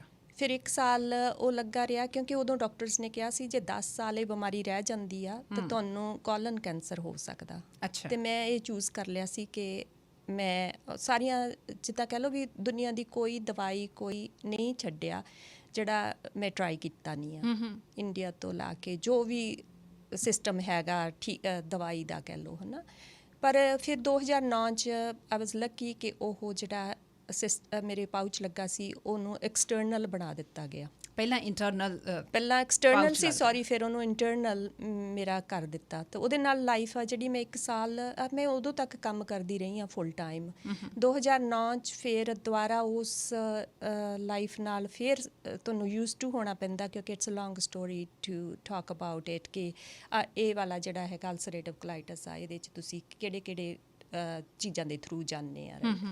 ਤੇ ਫਿਰ ਉਹ ਲਾਈਫ ਸਟਾਈਲ ਨੂੰ ਤੁਸੀਂ ਅਡਾਪਟ ਕਰਨਾ ਸ਼ੁਰੂ ਕਰ ਦਿੰਦੇ ਆ ਕਿ ਮੈਂ ਕਿਵੇਂ ਦੇ ਕੱਪੜੇ ਪਾਣੇ ਆ, ਮੈਂ ਕਿਵੇਂ ਦਾ ਲਾਈਫ ਰਹਿਣੀ ਆ, ਮੈਂ ਕੀ ਕੰਮ ਕਰਨੇ ਆ। ਤੇ ਫਿਰ ਮੈਂ ਦੁਬਾਰਾ ਤੋਂ ਫੁੱਲ ਟਾਈਮ ਕੰਮ ਤੇ ਜਾਣਾ ਸ਼ੁਰੂ ਹੋ ਗਿਆ। ਤੇ 2012 ਚ ਮੈਂ ਥੋੜਾ ਫੀਲ ਕਰਦੀ ਸੀ ਕਿ ਜਿੱਦਾਂ ਆਪਾਂ ਆਪਣੀ ਪਰਸਨਲ ਸੈਲਫ, ਡਾਕਟਰਸ ਕਹਿੰਦੇ ਆ ਕਿ ਆਪਣੀ ਸੈਲਫ ਚੈੱਕਅਪ ਕਰਨ ਲੇਡੀਜ਼ ਵੀ ਉਹ ਬਹੁਤ ਜ਼ਰੂਰੀ ਆ, ਹੈ ਨਾ। ਤੇ ਮੈਂ ਮੈਂ ਉਹਦੇ ਵੱਲ ਧਿਆਨ ਸੀ ਮੇਰਾ, ਕਿਉਂਕਿ ਲਾਈਫ ਆ ਜਿਹੜੀ ਉਦੋਂ ਮੈਂ 45 ਆਈ ਥਿੰਕ ਅਰਾਊਂਡ ਇਹ ਟਾਈਮ ਸੀ। ਸੋ ਬ੍ਰੈਸਟ ਦਾ ਜਿਹੜਾ ਸੈਲਫ ਚੈੱਕਅਪ ਕਰਨ ਦੀ ਸਲਾਹ ਦਿੱਤੀ ਜਾਂਦੀ ਹੈ, ਤੁਸੀਂ ਉਹਦੀ ਗੱਲ ਕਰ ਰਹੇ ਹੋ? ਹਾਂਜੀ, ਮੈਂ ਉਹਨੂੰ ਆਪਣੇ ਆਪ ਵੀ ਫੋਲੋ ਕਰਦੀ ਸੀ, ਰਾਈਟ, ਕਿਉਂਕਿ ਪਹਿਲਾਂ ਵੀ ਸੋ ਅਵੇਅਰ ਸੀਗੇ ਤੁਸੀਂ? ਅਵੇਅਰ ਸੀ। ਦੂਜਾ ਡਾਕਟਰਸ ਨਾਲ ਮੇਰਾ ਵਾਹ ਇੰਨਾ ਪੈਣਾ ਸ਼ੁਰੂ ਹੋ ਗਿਆ ਕਿ ਹੁਣ ਵੀ ਮੇਰਾ ਹਸਪੀਟਲ ਦੇ ਅੱਗੋਂ ਲੰਘਦਿਆਂ ਸਿਰ ਝੁਕ ਜਾਂਦਾ। ਜਿੱਦਾਂ ਆਪਣਾ ਗੁਰਦੁਆਰੇ ਦੇ ਅੱਗੇ ਮੈਂ ਹਰ ਇੱਕ ਡਾਕਟਰ ਨੂੰ, ਹਰ ਇੱਕ ਨਰਸ ਨੂੰ, ਹਰ ਇੱਕ ਇਸ ਪ੍ਰੋਫੈਸ਼ਨਲ ਲਾਈਕ ਮੇਰੇ ਕੋਲ ਸੋ ਮੱਚ ਰਿਸਪੈਕਟ ਆ। ਕਦੀ ਮੇਰੇ ਉਹਨਾਂ ਦੇ ਖਿਲਾਫ ਕਦੀ ਨਹੀਂ ਹੋਇਆ ਕਿ ਮੈਂ ਉਹਨਾਂ ਦੀ ਨਿੱਕੀ ਜਿਹੀ ਗਲਤੀ ਨੂੰ ਵੀ ਉਛਾਲਾਂ। ਐਂਡ ਜਦੋਂ ਇਹ 2009 ਤੋਂ ਬਾਅਦ ਲਾਈਫ ਜਿਹੜੀ ਜਿਵੇਂ ਕਹਿ ਲਓ ਵੀ ਸ਼ੁਰੂ ਹੋ ਗਈ ਕਿ ਰਵਾਂ ਰਵਾਂ ਚੱਲਣੀ ਸ਼ੁਰੂ ਹੋ ਗਈ, 2012 ਚ ਮੈਨੂੰ ਸਸਪੀਸ਼ੀਅਸ ਹੋਈ, ਬਲਰਾਜ ਨਾਲ ਸ਼ੇਅਰ ਕੀਤਾ। ਤਾਂ ਇੱਕਦਮ ਤੁਹਾਨੂੰ ਹੁੰਦਾ ਕਿ ਨਾਲ ਦੇ ਪਾਰਟਨਰ ਨਾਲ ਸ਼ੇਅਰ ਕਰੋ, ਤੇ ਉਹ ਤੇ ਤੁਸੀਂ ਫਿਰ ਤੁਹਾਨੂੰ ਇਹ ਨਹੀਂ ਕਹਿੰਦਾ ਕਿ ਚੁੱਪ ਕਰਕੇ ਬੈਠ ਜਾਓ ਜਾਏ। ਉਹਨਾਂ ਨੇ ਮੈਨੂੰ ਨੈਕਸਟ ਡੇ ਹੀ ਕਿਹਾ ਕਿ ਨਹੀਂ ਬਲਜੀਤ, ਡਾਕਟਰ ਦੇ ਜਾਣਾ ਜ਼ਰੂਰੀ ਆ, ਆਪਾਂ ਆਪਣੇ ਆਪ ਨੂੰ ਇਹ ਨਹੀਂ ਕਰ ਸਕਦੇ। ਡਾਕਟਰ ਦੇ ਗਈ ਤਾਂ ਮੇਰੀ ਨੈਕਸਟ ਅਪੁਆਇੰਟਮੈਂਟ ਹੀ ਉਹਨਾਂ ਨੇ ਮੈਨੂੰ ਹਸਪੀਟਲ ਦੀ ਬਣਾਤੀ। ਫਿਰ ਤਾਂ ਉਸ ਦਿਨ ਤੋਂ ਬਾਅਦ ਮੈਂ ਕਹਾਂਗੀ ਕਿ ਮੈਨੂੰ ਇੱਕ ਵੀ ਅਪੁਆਇੰਟਮੈਂਟ ਬਣਾਉਣ ਦੀ ਜ਼ਰੂਰਤ ਨਹੀਂ ਪਈ। ਉਹਨਾਂ ਨੇ ਆਪ ਫੋਲੋ ਅਪ ਕੀਤਾ? ਹਾਂਜੀ, ਮੇਰੀ ਲੱਕੀ ਕਹਿ ਲਓ, ਮੈਨੂੰ ਇਹੀ ਪਹਿਲੀ ਮੇਰੀ ਖੁਸ਼ਕਿਸਮਤੀ ਲੱਗੀ ਕਿ ਮੇਰਾ ਕੈਂਸਰ ਡਿਟੈਕਟ ਹੋ ਗਿਆ, ਕਿਉਂਕਿ ਉਹ ਉਸ ਸਟੇਜ 'ਤੇ ਸੀ। ਸਟੇਜ ਬਹੁਤ ਅਰਲੀ ਸੀ ਪਰ ਅਗਰੈਸਿਵ ਟਾਈਪ ਸੀ। ਅੱਛਾ। ਪਰ ਉਹ ਜਿਹੜਾ ਛੋਟੇ ਤੋਂ ਛੋਟਾ ਵੀ ਤੁਹਾਡਾ ਕੋਈ ਹੈਗਾ ਬਿਮਾਰੀ ਆ, ਜਦੋਂ ਡਿਟੈਕਟ ਹੁੰਦੀ ਆ, ਪਹਿਲਾਂ ਤਾਂ ਤੁਹਾਡਾ ਸਟੈਪ ਇਹ ਹੀ ਹੁੰਦਾ ਕਿ ਡਿਟੈਕਟ ਹੋ ਗਿਆ। ਤੁਸੀਂ ਬਾਰ-ਬਾਰ ਡਾਕਟਰਸ ਦੇ ਨਹੀਂ ਗਏ, ਕੰਪਲੇਨ ਨਹੀਂ ਕੀਤੀ। ਤੇ ਮੈਂ ਇਸ ਗੱਲ 'ਤੇ ਹੀ ਕਾਫੀ ਸੈਟਿਸਫਾਈਡ ਹੋ ਗਈ ਕਿ ਪ੍ਰੋਬਲਮ ਤੇ ਹੁਣ ਆ ਗਈ ਆ। ਹੁਣ ਇਹਨੂੰ ਉਹ ਤਾਂ ਬਹੁਤ ਇੰਟਰਸਟਿੰਗ ਸਟੋਰੀ ਆ। ਮੈਂ ਕੁਦਰਤੀ ਇਕੱਲੀ ਗਈ ਸੀਗੀ ਹਸਪੀਟਲ। ਜਦੋਂ ਮੈਨੂੰ ਤਾਂ ਇਹ ਸੀ ਵੀ ਡਾਕਟਰ ਨੇ ਕਹਿਣਾ ਵੀ ਸਭ ਕੁਝ ਠੀਕ ਆ। ਡਾਕਟਰ ਨੇ ਜਦੋਂ ਮੇਰੇ ਡਾਇਗਨੋਜ਼ ਮੇਰੇ ਨਾਲ ਸ਼ੇਅਰ ਕੀਤੇ, ਇੱਕਦਮ ਤੁਹਾਡੀ ਮੇਰੇ ਜਿਹੜਾ ਆਇਆ, ਹਰ ਇੱਕ ਦੇ ਸ਼ਾਇਦ ਡਿਫਰੈਂਟ ਹੁੰਦਾ ਹੋਣਾ, ਮੇਰੇ ਬੱਚੇ ਮੇਰੇ ਸਾਹਮਣੇ ਆਏ, ਰਾਈਟ, ਕਿ ਮਾਮ ਇਹ ਕੀ ਕੀਤਾ, ਜਿੱਦਾਂ ਮੈਂ ਚੂਜ਼ ਕੀਤਾ ਹੁੰਦਾ। ਫਿਰ ਥੋੜਾ ਸਾਹ ਲਿਆ, ਕਾਰ 'ਚ ਆਈ। ਇੰਟਰਸਟਿੰਗ ਨਵਜੋਤ ਜੀ, ਦੇਖੋ ਵੀ ਤੁਹਾਡੀ ਬਿਮਾਰੀ ਵੀ ਹੋਵੇ ਤੇ ਮੈਂ ਕਾਰ 'ਚ ਬੈਠੀ ਰੋਣਾ ਸ਼ੁਰੂ ਕਰਤਾ। ਬੈਠੀ ਬੈਠੀ ਨੇ ਸੋਚਿਆ ਵੀ ਰੋਣ ਦੇ ਤਾਂ ਪੈਸੇ ਲੱਗ ਰਹੇ ਆ ਕਿਉਂਕਿ ਪਾਰਕਿੰਗ 'ਚ ਬੈਠੀ ਆ। ਉੱਥੋਂ ਨਿਕਲੀ, ਦੂਸਰੇ ਡਾਕਟਰ ਦੇ ਗਈ, ਉੱਥੇ ਆਪਣੀ ਅਪੁਆਇੰਟਮੈਂਟ ਬਣਾਈ। ਸੋ ਉਹਨਾਂ ਨੇ ਦੱਸ ਦਿੱਤਾ ਕਿ ਤੁਹਾਨੂੰ ਬ੍ਰੈਸਟ ਕੈਂਸਰ ਹੈ। ਫਿਰ ਆਪਾਂ ਉਸ ਤੋਂ ਬਾਅਦ ਆਪਣਾ ਇਹਦਾ ਸ਼ੁਰੂ ਕਰਾਂਗੇ ਜੋ ਵੀ ਇਲਾਜ ਟ੍ਰੀਟਮੈਂਟ ਹੋਗਾ। ਫਿਰ ਦੇਖੋ, ਫਿਰ ਦਿਮਾਗ 'ਚ ਇੱਕ ਹੋਰ ਆਇਆ ਕਿ ਹੁਣ ਤੇ ਅੱਖਾਂ ਸੁੱਜ ਜਾਣੀਆਂ ਰੋ ਰੋ ਕੇ, ਤਾਂ ਬਿਊਟੀਸ਼ੀਅਨ ਦੇ ਗਈ। ਅੱਛਾ। ਆਪਣੇ ਆਪ ਨੂੰ ਹੋਰ ਸਜਿਆ ਸਮਾਰਿਆ ਕਿ ਕੱਲ ਨੂੰ ਕੰਮ ਤੇ ਜਾਣਾ, ਇੰਜ ਤਾਂ ਮੈਂ ਚੰਗੀ ਨਹੀਂ ਲੱਗਣਾ। ਵਾਹ। ਆਪਣਾ ਖਾਣਾ ਖਾਧਾ ਕਿਉਂਕਿ ਥੋੜਾ ਜਿਹਾ ਤਾਕਤ ਲਈ, ਫਿਰ ਉਹ ਕੀਤਾ। ਫਿਰ ਆਪਣੇ ਪਾਰਟਨਰ ਨਾਲ ਸ਼ੇਅਰ ਕੀਤਾ, ਆਈ ਨੋ ਬਲਰਾਜ ਬਹੁਤ ਸੈਂਸਿਟਿਵ ਆ, ਘਰ ਆ ਜਾ। ਮੈਂ ਕਿਹਾ ਨਹੀਂ, ਹਲੇ ਮੈਨੂੰ ਡਾਈਜੈਸਟ ਕਰ ਲੈਣ ਦਿਓ। ਅੱਛਾ। ਮੇਰੀ ਜੋ ਵੀ ਡਿਟੈਕਟ ਹੋਇਆ। ਫਿਰ ਸਿਸਟਰਸ ਨਾਲ ਗੱਲ ਕੀਤੀ, ਫੈਮਿਲੀ ਨਾਲ, ਬ੍ਰਦਰਸ ਨਾਲ, ਜੋ ਵੀ। ਤੇ ਫਿਰ ਉਸ ਤੋਂ ਬਾਅਦ ਅਗਲੇ ਦਿਨ ਕੰਮ ਤੇ ਸਭ ਨਾਲ ਸ਼ੇਅਰ ਕੀਤਾ। ਲੇਕਿਨ ਸ਼ੇਅਰਿੰਗ ਆ ਜਿਹੜੀ ਨਾ, ਇਹ ਕਾਫੀ ਔਖਾ ਕੰਮ ਸੀ। ਸੈਲਫ ਟਾਕ ਜਿਹੜੀ ਸੀ ਉਹ ਕਿਹੋ ਜਿਹੀ ਚੱਲ ਰਹੀ ਸੀ ਉਸ ਵੇਲੇ? ਉਸ ਵੇਲੇ ਤਾਂ ਹੀ ਚੱਲ ਰਿਹਾ ਸੀਗਾ ਨਵਜੋਤ ਜੀ, ਜਿਵੇਂ ਕਿਸੇ ਨੇ ਮੇਰੇ ਬੰਬ ਬੰਨ੍ਹ ਦਿੱਤਾ ਹੁੰਦਾ ਬਾਡੀ ਨਾਲ। ਟਿਕ ਟਿਕ ਹੋ ਰਹੀ ਸੀ ਕਿ ਫਟਿਆ ਕੇ ਫਟਿਆ। ਉਹ ਦਿਨ ਕੱਢਣੇ ਬੜੇ ਮੁਸ਼ਕਲ ਸੀ ਕਿ ਕਦੋਂ ਮੇਰੀ ਸਰਜਰੀ ਦੀ ਅਪੁਆਇੰਟਮੈਂਟ ਹੋਵੇ ਤੇ ਕਦੋਂ ਮੈਂ ਇਸ ਚੀਜ਼ ਤੋਂ ਬਾਹਰ ਨਿਕਲਾਂ, ਕਿਉਂਕਿ ਕੈਂਸਰ ਬਾਰੇ ਕੁਝ ਪਤਾ ਹੀ ਨਹੀਂ ਸੀ। ਪਹਿਲੀ ਗੱਲ ਇਹ ਵੀ ਸੀ ਕਿ I was the first one in the family ਕਿ ਜਿਹਨੂੰ ਕੈਂਸਰ ਦੀ ਪ੍ਰੋਬਲਮ ਹੈ। ਫੈਮਿਲੀ 'ਚ ਕੋਈ ਹਿਸਟਰੀ ਨਹੀਂ ਸੀ ਤੇ ਉਹਦਾ ਤਾਂ ਕੋਈ ਯਾਦ ਚੇਤਾ ਵੀ ਨਹੀਂ ਸੀ। ਕੈਂਸਰ ਦਾ ਤਾਂ ਲੋਕੀ ਨਾਂ ਵੀ ਨਹੀਂ ਲੈਂਦੇ, ਇਹਨੂੰ ਤੇ ਭੈੜੀ ਬਿਮਾਰੀ ਹੋ ਗਈ ਕਹਿ ਕੇ ਹੀ, ਹੈ ਨਾ। ਬਾਕੀ ਮੇਰੇ ਨਾਲ ਗੱਲ ਕਰਨ ਤੋਂ ਵੀ ਸਾਰੇ ਝੱਕਣ ਲੱਗ ਗਏ ਕਿ ਇਹਨੂੰ ਕੀ ਕਹੀਏ। ਤੇ ਉਹ ਉਹਨਾਂ ਨੂੰ ਵੀ ਮੈਨੂੰ ਹੀ ਕਹਿਣਾ ਪੈਂਦਾ ਸੀ। ਅੱਛਾ। ਕਿ ਕੋਈ ਗੱਲ ਨਹੀਂ, ਮੇਰੀਆਂ ਅਪੁਆਇੰਟਮੈਂਟਸ ਆ, ਫਿਰ ਦੇਖਦੇ ਆ ਕੀ ਹੁੰਦਾ। ਦੇਖੋ, ਮੈਂ ਪਹਿਲਾਂ ਵੀ ਗੱਲ ਕੀਤੀ ਹੈ ਸ਼ੁਰੂ ਦੇ ਵਿੱਚ ਕਿ ਦੁੱਖ ਸੁੱਖ ਜਿਹੜੇ ਨੇ ਉਹ ਸਾਡੀ ਜ਼ਿੰਦਗੀ ਦੇ ਵਿੱਚ ਅਕਸਰ ਆਉਂਦੇ ਨੇ, ਪਰ ਅਸੀਂ ਕਿਸ ਪਰਸਪੈਕਟਿਵ ਦੇ ਨਾਲ ਉਹਨਾਂ ਨੂੰ ਲੈਂਦੇ ਹਾਂ ਜਾਂ ਆਪਾਂ ਉਹਨਾਂ ਨਾਲ ਫਾਈਟ ਕਰਦੇ ਹਾਂ, ਗੱਲ ਉਹਦੇ 'ਤੇ ਨਿਰਭਰ ਕਰਦੀ ਹੈ। ਇਸੇ ਕਰਕੇ ਮੈਂ ਇਹ ਕਹਿੰਦੀ ਹਾਂ ਕਿ ਇਹ ਐਕਚੁਅਲੀ ਇੱਕ ਫਾਈਟਰ ਨੇ, ਇਹ ਇੱਕ ਚੈਲੰਜਰ ਨੇ, ਇੱਕ ਚੈਂਪੀਅਨ ਨੇ। ਮੇਰੇ ਨਾਲ ਜਦੋਂ ਗੱਲਾਂ ਬਾਤਾਂ ਕਰ ਰਹੇ ਹੋ ਤੁਸੀਂ ਇਸ ਗੱਲ ਨੂੰ ਸੱਚ ਹੁੰਦਿਆਂ ਮਹਿਸੂਸ ਕਰ ਰਹੇ ਹੋਵੋਗੇ। ਪਹਿਲਾਂ ਇੱਕ ਬਿਮਾਰੀ ਆਈ, ਉਸ ਤੋਂ ਬਾਅਦ ਕੈਂਸਰ ਆ ਗਿਆ, ਅਤੇ ਸਟਿਲ ਅੱਜ ਇਹ ਮੇਰੇ ਨਾਲ ਜਦੋਂ ਸਟੂਡੀਓ ਦੇ ਵਿੱਚ ਬੈਠੇ ਨੇ ਤਾਂ ਤੁਸੀਂ ਦੇਖੋਗੇ, ਤੁਹਾਨੂੰ ਲੱਗੇਗਾ ਨਹੀਂ ਕਿ ਵੀ ਇਸ ਔਰਤ ਨੂੰ ਕਿਸੇ ਤਰ੍ਹਾਂ ਦੀ ਕੋਈ ਗੰਭੀਰ ਬਿਮਾਰੀ ਰਹੀ ਹੋਏਗੀ। ਇਹ ਕਿੱਦਾਂ ਪੋਸੀਬਲ ਹੈ, ਅੱਜ ਮੈਂ ਇਹੀ ਸਮਝਣ ਦੀ ਕੋਸ਼ਿਸ਼ ਕਰ ਰਹੀ ਹਾਂ। ਬਲਜੀਤ, ਗੱਲਾਂ ਤੁਹਾਡੇ ਨਾਲ ਹੋਰ ਬਹੁਤ ਸਾਰੀਆਂ ਕਰਨੀਆਂ ਨੇ ਜੀ। ਮੇਰੇ ਨਾਲ ਇੱਕ ਹੋਰ ਬੜੇ ਪਿਆਰੇ ਮਹਿਮਾਨ ਜੁੜੇ ਨੇ। ਉਮੀਦ ਕਰਦੀ ਹਾਂ ਕਿ ਤੁਹਾਨੂੰ ਵੀ ਓਨਾ ਹੀ ਮਜ਼ਾ ਆਏਗਾ ਉਹਨਾਂ ਦੇ ਨਾਲ ਗੱਲਬਾਤ ਕਰਕੇ ਜਿੰਨਾ ਮਜ਼ਾ ਮੈਨੂੰ ਆਉਂਦਾ ਹੈ। ਤੁਹਾਡੇ ਲਈ ਸਰਪ੍ਰਾਈਜ਼ ਹੀ ਹੈ। ਹੈਲੋ ਜੀ। ਹੈਲੋ ਹਾਂਜੀ, ਸਵਾਗਤ ਹੈ ਜੀ। ਸਤਿ Sri Akal. Sat Sri Akal Navjot, how are you? Very good. ਹਾਂਜੀ, ਟੋਰਾਂਟੋ ਤੋਂ ਤੁਹਾਡੇ ਆਪਣੇ ਦੋਸਤ। ਹਾਂ ਬਲਜੀਤ ਇਜ਼ ਸਰਪ੍ਰਾਈਜ਼। ਬਲਜੀਤ ਨੂੰ ਪਤਾ ਨਹੀਂ ਲੱਗ ਰਿਹਾ ਕਿ ਕੌਣ ਹੈ। ਓ ਮਾਈ ਗॉड, ਬਲਜੀਤ ਹਲੇ ਵੀ ਨਹੀਂ ਪਛਾਣਿਆ? ਬਿਲਕੁਲ ਐਗਜ਼ੈਕਟਲੀ। ਹਾਈ ਗੁਰਮੀਤ। ਪਛਾਣ ਲਿਆ ਜੀ, ਬਿਲਕੁਲ ਪਛਾਣ ਲਿਆ। ਰਾਈਟ।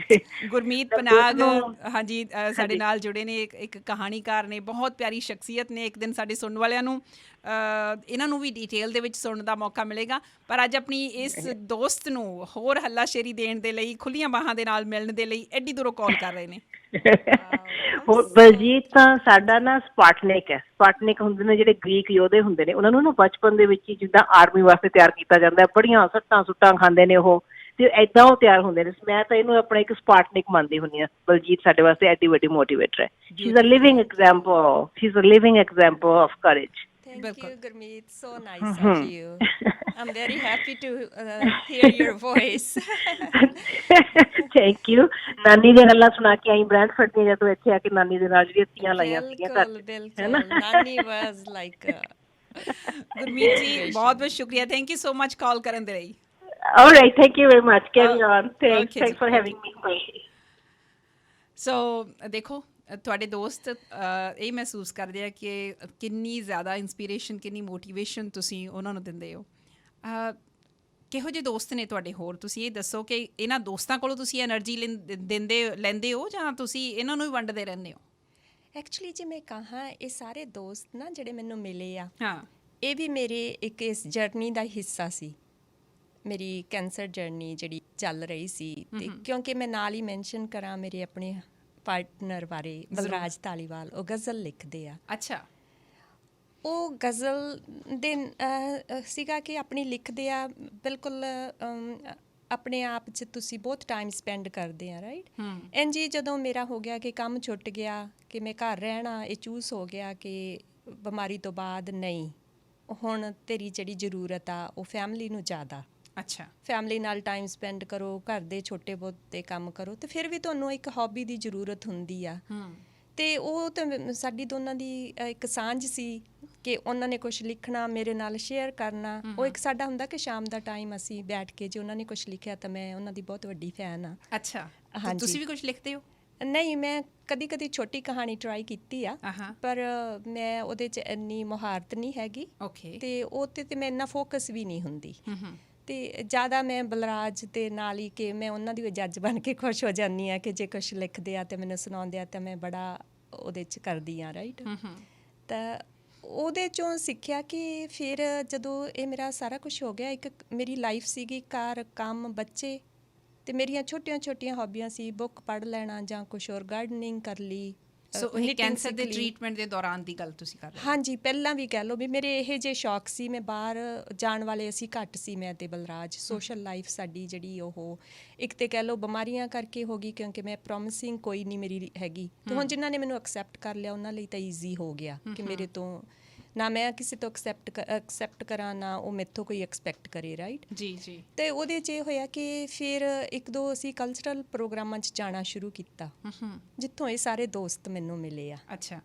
ਤੇ ਰਾਜ ਘੁੰਮਣ ਹੋਰੀ ਸਾਡੇ ਉੱਥੇ ਹੈਗੇ ਆ, ਤੇ ਉਹਨਾਂ ਦਾ ਚਿੜੀਆਂ ਦਾ ਚੰਬਾ ਸੀ, ਜਿੱਥੋਂ ਮੇਰੀਆਂ ਇਹ ਸਾਰੀਆਂ ਸਹੇਲੀਆਂ ਬਣੀਆਂ। ਬਹੁਤ ਚੰਗੇ ਦੋਸਤ ਮਿਲੇ ਆ, ਜਿਨ੍ਹਾਂ ਨੂੰ ਨਾ ਮਿਲ ਕੇ ਵੀ ਉਹ ਤੁਹਾਡੇ ਨਾਲ ਹੀ ਰਹਿੰਦੇ ਆ, ਤੁਹਾਡੀਆਂ ਸੋਚਾਂ 'ਚ ਰਹਿੰਦੇ ਆ। ਤੁਹਾਨੂੰ ਕੋਈ ਬਹੁਤਾ ਨਹੀਂ ਕਰਨਾ ਪੈਂਦਾ ਕਿ ਕਿਹਨੂੰ ਖੁਸ਼ ਕਰਨਾ, ਕਿਹਨੂੰ ਹਸਾਉਣਾ ਜਾਂ ਨਹੀਂ। ਇਹ ਸਾਰੇ ਨੈਚੁਰਲ ਜੀ ਲਾਈਫ 'ਚ ਮੈਨੂੰ ਸਾਰਾ ਕੁਛ ਮਿਲਿਆ। ਹੋ ਸਕਦਾ ਉਹਨਾਂ ਨੂੰ ਵੀ ਇੰਝ ਹੀ ਫੀਲ ਹੋਇਆ ਹੋਵੇ ਕਿ ਮੈਂ ਕੋਈ ਐਫਰਟ ਤਾਂ ਕਰਦੀ ਨਹੀਂ ਆ, ਤੇ ਪਰ ਮੈਨੂੰ ਚੰਗਾ ਲੱਗਦਾ ਕਿ ਸਾਰਿਆਂ ਦੀ ਐਨਰਜੀ ਜਿਹੜੀ ਇੱਕ ਥਾਂ ਕਨੈਕਟ ਹੁੰਦੀ ਆ, ਉਸ ਟਾਈਮ ਇਹੀ ਹੁੰਦੀ ਆ ਕਿ ਅਸੀਂ ਇੱਕ ਦੂਜੇ ਨੂੰ ਐਕਸੈਪਟ ਕਰਦੇ ਆ ਜੋ ਵੀ ਹੈਗੇ ਆ, ਹਨਾ। ਕਿੰਨੀ ਕੁ ਵਾਰੀ ਇਸ ਤਰ੍ਹਾਂ ਹੋਇਆ ਕਿ ਇੱਕ ਵਿਚਾਰੀ ਜਿਹੀ ਬਲਜੀਤ ਦੇ ਤੌਰ ਤੇ ਬਲਜੀਤ ਨੂੰ ਦੇਖਿਆ ਜਾਂਦਾ ਹੋਵੇ, ਜਾਂ ਤੁਹਾਡੇ ਨਾਲ ਆ ਕੇ ਕਿਸੇ ਨੇ ਇਸ ਤਰ੍ਹਾਂ ਦੀ ਗੱਲਬਾਤ ਕੀਤੀ ਹੋਵੇ ਤਰਸ ਜਿਹਾ ਖਾ ਕੇ? ਤਰਸ ਵਾਲੀਆਂ ਨਜ਼ਰਾਂ ਤਾਂ ਤੁਹਾਨੂੰ ਤੁਹਾਡੇ ਨੇਬਰ ਵੀ ਦਿੰਦੇ ਆ। ਆਹਾਂ, ਮੈਨੂੰ ਉਹਨਾਂ 'ਚੋਂ ਇਹ ਲੱਗਦਾ ਹੁੰਦਾ ਸੀ ਕਿ ਉਹ ਮੈਨੂੰ ਤਰਸ ਨਹੀਂ ਕਰ ਰਹੇ, ਮੈਨੂੰ ਦੁਆਵਾਂ ਭੇਜ ਰਹੇ ਆ। ਅੱਛਾ, ਜੇ ਮੈਨੂੰ ਕੋਈ ਹੱਥ ਵੀ ਖੜਾ ਕਰਦਾ, ਕਿਉਂਕਿ ਤੁਹਾਡੀ ਸਪੈਸ਼ਲ ਟੋਪੀ ਪਾਈ ਹੋਈ ਆ, ਤੁਹਾਡੀ ਸਪੈਸ਼ਲ ਲਾਈਫ ਚੇਂਜ ਹੋ ਜਾਂਦੀ ਆ। ਕਹਿੰਦੇ ਕਿ ਇੱਕ ਤਾਂ ਮੈਂ ਕਵਰ ਤਾਂ ਕਰਕੇ ਰੱਖਦੀ ਸੀ ਆਪਣੇ ਲਾਈਕ, ਕਿਉਂਕਿ ਯੂਜ਼ ਟੂ ਨਹੀਂ ਹੁੰਦੇ ਤੁਸੀਂ ਉਹ ਜੀ ਬਾਹਰ ਜਾਣ ਨੂੰ, ਹੈ ਨਾ। ਅਤੇ ਉਹਦੇ 'ਚ ਮੈਨੂੰ ਹੁੰਦਾ ਸੀ ਕਿ ਜੋ ਮੈਨੂੰ ਕੋਈ ਦੇਖਦਾ ਤਾਂ ਮੈਨੂੰ ਲੱਗਦਾ ਸੀ ਕਿ ਮੈਨੂੰ ਇਹਨੇ ਦੁਆ ਦੇਤੀ ਆ। ਅਤੇ ਮੈਨੂੰ ਉਹਦੇ 'ਚੋਂ ਮੈਂ ਤਰਸ ਦੀ ਪਾਤਰ ਬਣੀ ਨਹੀਂ। ਮੈਨੂੰ ਲੱਗਦਾ ਤਰਸ ਆਪਣੇ ਤੇ ਉਦੋਂ ਹੀ ਸਾਰੇ ਕਰਦੇ ਆ ਜਦੋਂ ਅਸੀਂ ਉਹ ਚਾਹੁੰਦੇ ਆ। ਅਸੀਂ ਸਾਰਿਆਂ ਦੇ ਅੱਗੇ, ਹੁਣ ਮੈਂ ਜਦੋਂ ਵੀ ਕੈਂਸਰ ਦਾ ਸ਼ੇਅਰ ਕਰਦੀ ਹਾਂ, ਮੇਰਾ ਕਹਿਣ ਦਾ ਮਕਸਦ ਉਹਨਾਂ ਸਾਰਿਆਂ ਨੂੰ ਇਹ ਹੁੰਦਾ ਕਿ ਮੈਨੂੰ ਇਹਦੀ ਤਾਂ ਟਰੀਟਮੈਂਟ ਡਾਕਟਰ ਨੇ ਕਰਨੀ ਆ, ਤੁਹਾਡੀਆਂ ਤਾਂ ਦੁਆਵਾਂ ਚਾਹੀਦੀਆਂ। ਅਤੇ ਜੇ ਮੈਂ ਸ਼ੇਅਰ ਕਰਦੀ ਹਾਂ, ਮੈਨੂੰ ਇਹ ਵੀ ਤੁਹਾਡੇ 'ਚੋਂ ਕਿਸੇ ਨੂੰ, ਜਾਂ ਤੁਹਾਡੇ ਰੱਬ ਕਰੇ ਪਿਆਰੇ ਨੂੰ ਨਾ ਇਹ ਹੋਵੇ, ਅਤੇ ਤੁਹਾਡੇ 'ਚ ਇੰਨੀ ਕੁ ਅਵੇਅਰਨੈਸ ਹੋਵੇ ਕਿ ਤੁਸੀਂ ਇਹਨੂੰ ਬਹੁਤ ਛੇਤੀ ਸ਼ੇਅਰ ਕਰੋ, ਛੇਤੀ ਡਾਕਟਰ ਦੇ ਜਾਓ, ਇਹਦੀ ਟਰੀਟਮੈਂਟ ਲਓ। ਇਹ ਨਹੀਂ ਕਿ ਇਹਨੂੰ ਲੁਕੋ ਲਓ ਜਾਂ ਲੁਕ ਕੇ ਸਾਂਝਾ ਕਰਨ ਦਾ ਮੇਰਾ ਮਕਸਦ ਇਹੀ ਹੈ। ਕਿਉਂਕਿ ਇਹ ਜਿਹੜੀਆਂ ਪ੍ਰੋਬਲਮਸ ਮੈਨੂੰ ਦੋਨੋਂ ਹੋਈਆਂ ਨਾ, ਇਹ ਕਾਫੀ ਮੈਂ ਇਹਨਾਂ 'ਚ ਇਹ ਸੁਣਿਆ, ਜਾਂ ਮੈਂ ਕਹਿ ਲਓ ਵੀ ਹੁਣ ਪਤਾ ਲੱਗਦਾ ਕਿ ਬਹੁਤ ਸਾਰੇ ਲੋਕ ਇਹਨੂੰ ਲੁਕੋ ਲੈਂਦੇ ਆ ਕਿ ਨਹੀਂ ਮੈਂ ਡਾਕਟਰ ਦੇ ਨਹੀਂ ਜਾਣਾ, ਡਾਕਟਰ ਨੇ ਤਾਂ ਮੈਨੂੰ ਇਹ ਕਹਿ ਦੇਣਾ ਜੀ। ਉਹ ਬੈਟਰ ਹੈ ਕਿ ਉਹ ਤੁਹਾਨੂੰ ਕਹਿ ਦੇਵੇ ਕਿ ਤੁਹਾਨੂੰ ਇਹ ਪ੍ਰੋਬਲਮ ਆ, ਜੇ ਤੁਹਾਨੂੰ ਹੈਗੀ ਆ ਤਾਂ ਉਹ ਚੰਗੀ ਗੱਲ ਆ ਕਿ ਤੁਸੀਂ ਉਹਦਾ ਇਲਾਜ ਸ਼ੁਰੂ ਕਰ ਸਕਦੇ ਆ। ਦੂਜੀ ਗੱਲ ਇਹ ਹੈ ਕਿ ਤੁਸੀਂ ਘਰ 'ਚ ਵਿਚਾਰੇ ਬਣ ਕੇ ਜਦੋਂ ਲੋਕਾਂ 'ਚ ਜਾਓਗੇ, ਇੰਨੀ ਕਿਸੇ ਕੋਲੇ ਟਾਈਮ ਵੀ ਨਹੀਂ ਹੁੰਦਾ ਅਤੇ ਇੰਨੀ ਕਿਸੇ ਕੋਲੇ ਐਨਰਜੀ ਵੀ ਨਹੀਂ ਹੁੰਦੀ ਕਿ ਦੂਜੇ ਨੂੰ ਇਹ ਧਿਆਨ ਦਿੰਦੇ ਰਹਿਣ, ਕਿਉਂਕਿ ਹਰ ਇੱਕ ਦਾ ਬੋਝਾ ਭਾਰੀ ਆ, ਹੈ ਨਾ। ਜਦੋਂ ਅਸੀਂ ਬਾਹਰ ਜਾਂਦੇ ਹਾਂ, ਜੇ ਅਸੀਂ ਉਹ ਆਪਦੀ ਗਠੜੀ ਉੱਥੇ ਇਹੀ ਖਿਲਾਰ ਕੇ ਬੈਠ ਜਾਈਏ, ਅਤੇ ਉਹ ਇੱਕ ਦਿਨ ਕੋਈ ਤੁਹਾਨੂੰ ਹਸਾਊਗਾ, 2 ਦਿਨ ਤੁਹਾਡੇ ਨਾਲ ਕੋਈ ਕਰੂਗਾ, ਫਿਰ ਤਾਂ ਇਹ ਸੋਚਦਾ ਕਿ ਇਹਦੀ ਤਾਂ ਆਦਤ ਆ, ਉਹ ਆਦਤ ਤੋਂ ਤੁਹਾਨੂੰ ਹੀ ਬਚਣਾ ਪੈਣਾ। ਜਦੋਂ ਬਲਰਾਜ ਉਹਨਾਂ ਦੇ ਨਾਲ ਤੁਸੀਂ ਬਾਹਰ ਜਾਣਾ ਸ਼ੁਰੂ ਕੀਤਾ ਕਲਚਰ ਪ੍ਰੋਗਰਾਮਸ ਦੇ ਵਿੱਚ, ਹਾਂਜੀ, ਸੋ ਤੁਹਾਡਾ ਉੱਥੇ ਰੋਲ ਕਿਹੋ ਜਿਹਾ ਹੁੰਦਾ ਸੀ? ਇਹ ਤਾਂ ਮੈਂ ਸਮਝਦੀ ਹਾਂ ਕਿ ਲਿਟਰੇਰੀ ਪ੍ਰੋਗਰਾਮ ਜਾਂ ਕਲਚਰਲ ਪ੍ਰੋਗਰਾਮ, ਉੱਥੇ ਬਲਰਾਜ ਹੁਣੀ ਜਾਂਦੇ ਹੋਣਗੇ, ਆਪਣੀਆਂ ਗਜ਼ਲਾਂ ਪੜ੍ਹਦੇ ਹੋਣਗੇ, ਬਾਕੀ ਵੀ ਪੜ੍ਹਦੇ ਹੋਣਗੇ, ਪਰ ਤੁਸੀਂ ਸਿਰਫ ਸਰੋਤਿਆਂ 'ਚ ਹੀ ਸ਼ਾਮਿਲ ਹੁੰਦੇ ਸੀ? ਪਹਿਲਾਂ ਮੈਂ ਸਰੋਤਾ ਸੀ। ਫਿਰ ਜਦੋਂ ਬਲਰਾਜ ਦਾ ਕੰਮ ਬਿਜ਼ੀ ਹੁੰਦਾ ਸੀ ਕਿ ਉਹਨਾਂ ਕੋਲੇ ਟਾਈਮ ਨਹੀਂ ਸੀ ਹੁੰਦਾ ਕਿ ਉਹ ਅਟੈਂਡ ਕਰ ਪਾਉਣ, ਤਾਂ ਮੈਂ ਉਹਨਾਂ ਦੀ ਇਜਾਜ਼ਤ ਲੈ ਕੇ ਉਹਨਾਂ ਦੀ ਪੋਇਟਰੀ ਆ ਜਿਹੜੀ ਰਿਸਾਈਟ ਕਰਨੀ ਸ਼ੁਰੂ ਕਰਤੀ। ਅਤੇ ਇੱਕ ਤਾਂ ਕੁਦਰਤੀ ਆ ਕਿ ਉਹ ਦੋਨਾਂ ਨੇ ਇਕੱਠੇ ਜਾਣਾ, ਅਤੇ ਨਾਮਾਂ ਦਾ ਵੀ ਕੋਈ ਬਹੁਤਾ ਫਰਕ ਨਹੀਂ, ਅਤੇ ਉਹ ਘੱਟ ਹੀ ਪਤਾ ਚੱਲਦਾ ਸੀ ਕੌਣ ਲਿਖਦਾ ਅਤੇ ਕੌਣ ਪੜ੍ਹਦਾ। ਅਤੇ ਉਹ ਸਾਰੇ ਲੋਕ ਇੰਨੇ ਸੀ, ਉਹਨਾਂ ਨੇ ਐਕਸੈਪਟ ਉਹ ਬੜਾ ਸੋਹਣਾ ਕੀਤਾ ਕਿ ਮੇਰੀ ਉਹੀ ਇਮੇਜ ਬਣ ਗਈ ਕਿ ਬਲਜੀਤ ਤੋਂ ਬਲਰਾਜ ਦੀ ਪੋਇਟਰੀ, ਗਜ਼ਲ। ਸੋ ਤੁਸੀਂ ਉਹਨੂੰ ਬੋਲਣਾ ਸ਼ੁਰੂ ਕੀਤਾ? ਹਾਂਜੀ, ਮੈਂ ਉਹਨਾਂ ਦੀ ਜਾਣੀ ਕਿ ਹਾਜ਼ਰੀ ਲਵਾਉਣੀ ਸ਼ੁਰੂ ਕਰਤੀ। ਗਾ ਵੀ ਲੈਂਦੇ ਹੋ ਤੁਸੀਂ? ਨਹੀਂ, ਮੈਂ ਗਾ ਨਹੀਂ ਲੈਂਦੀ। ਆਵਾਜ਼ ਸੁਣ ਕੇ ਇਸ ਤਰ੍ਹਾਂ ਲੱਗਦਾ ਕਿ ਜਿਵੇਂ ਤੁਸੀਂ ਗਾ ਮੈਂ ਅੱਜ ਹੀ ਵਿਸ਼ ਕਰਦੀ ਸੀ ਕਿ ਕਾਸ਼ ਛੋਟੇ ਹੁੰਦਿਆਂ ਇਸ ਵੱਲ ਧਿਆਨ ਦਿੱਤਾ ਹੁੰਦਾ ਕਿ ਹਰ ਪਰਸਨ ਦੇ ਅੰਦਰ ਇੱਕ ਆਵਾਜ਼ ਹੁੰਦੀ ਆ, ਅਸੀਂ ਉਹਨੂੰ ਦਬਾ ਲੈਂਦੇ ਹਾਂ, ਜਾਂ ਸਾਡੇ ਉਸ ਟਾਈਮ ਦਾ ਕਲਚਰ ਇਹ ਹੁੰਦਾ ਕਿ ਕੁੜੀਆਂ ਇਹ ਨਹੀਂ ਕਰਦੀਆਂ, ਉਹ ਨਹੀਂ ਕਰਦੀਆਂ। ਅਤੇ ਇੱਕ ਸਾਡੇ ਜ਼ਮਾਨਾ ਜਦੋਂ ਅਸੀਂ ਰੇਜ਼ ਹੋਏ ਹਾਂ, ਉਦੋਂ ਇੱਕ ਮਾਡਰਨ ਹੋਣ ਦਾ ਜ਼ਮਾਨਾ ਸ਼ੁਰੂ ਹੋ ਚੱਲਿਆ ਸੀ। ਅਸੀਂ ਪੁਰਾਣੀਆਂ ਆਪਣੇ ਕਲਚਰ ਨੂੰ ਭੁੱਲ ਵਿਸਰ ਗਏ ਸੀ ਕਿ ਜਿਹੜੇ ਵਿਆਹਾਂ ਸ਼ਾਦੀਆਂ 'ਤੇ ਹੁੰਦਾ, ਉਹ ਇੱਕ ਤੁਹਾਡਾ ਇੱਕ ਕਹਿ ਲਓ ਵੀ ਇੱਕ ਤਰ੍ਹਾਂ ਦਾ ਤੁਹਾਡੀ ਟਰੀਟਮੈਂਟ ਹੀ ਹੁੰਦੀ ਆ ਜਦੋਂ ਤੁਸੀਂ ਕੁਛ ਗਾਉਂਦੇ ਆ। ਰਾਈਟ। ਮੈਂ ਚਾਹੁੰਦੀ ਹਾਂ ਕਿ ਬਲਰਾਜ ਉਹਨਾਂ ਦੀ ਕੋਈ ਰਚਨਾ ਤੁਸੀਂ ਜ਼ਰੂਰ ਸਾਡੇ ਸੁਣਨ ਵਾਲਿਆਂ ਦੇ ਨਾਲ ਵੀ ਸਾਂਝੀ ਕਰੋ।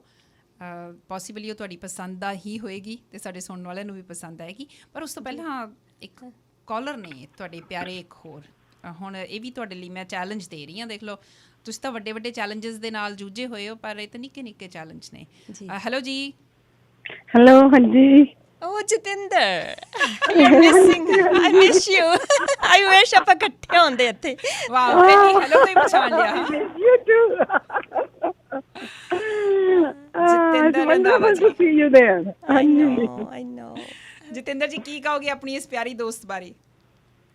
ਅੱਛਾ ਜੀ, ਪਿਆਰੀ ਦੋਸਤ ਬਾਰੇ ਤਾਂ ਉਹੀ ਜਿਵੇਂ ਹੁੰਦਾ ਹੈ, ਕੀ ਕਹਿੰਦੇ ਬਈ ਤੂੰ ਵੱਡਾ ਕਿ ਮੈਂ ਵੱਡਾ।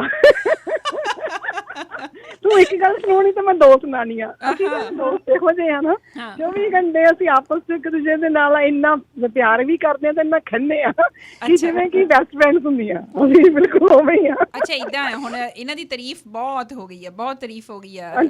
ਹਾਂਜੀ, ਹੁਣ ਮੈਨੂੰ ਇਹ ਦੱਸੋ ਕਿ ਕੋਈ ਇਹੋ ਜਿਹੀ ਨੈਗੇਟਿਵ ਟ੍ਰੇਟ ਜਿਹੜੀ ਤੁਹਾਨੂੰ ਲੱਗਦਾ ਕਿ ਵੀ ਨਹੀਂ ਹਾਲੇ ਇਹਨਾਂ ਦੇ ਵੀ ਧਿਆਨ 'ਚ ਨਹੀਂ ਆਈ, ਧਿਆਨ 'ਚ ਲਿਆ ਦਿਓ।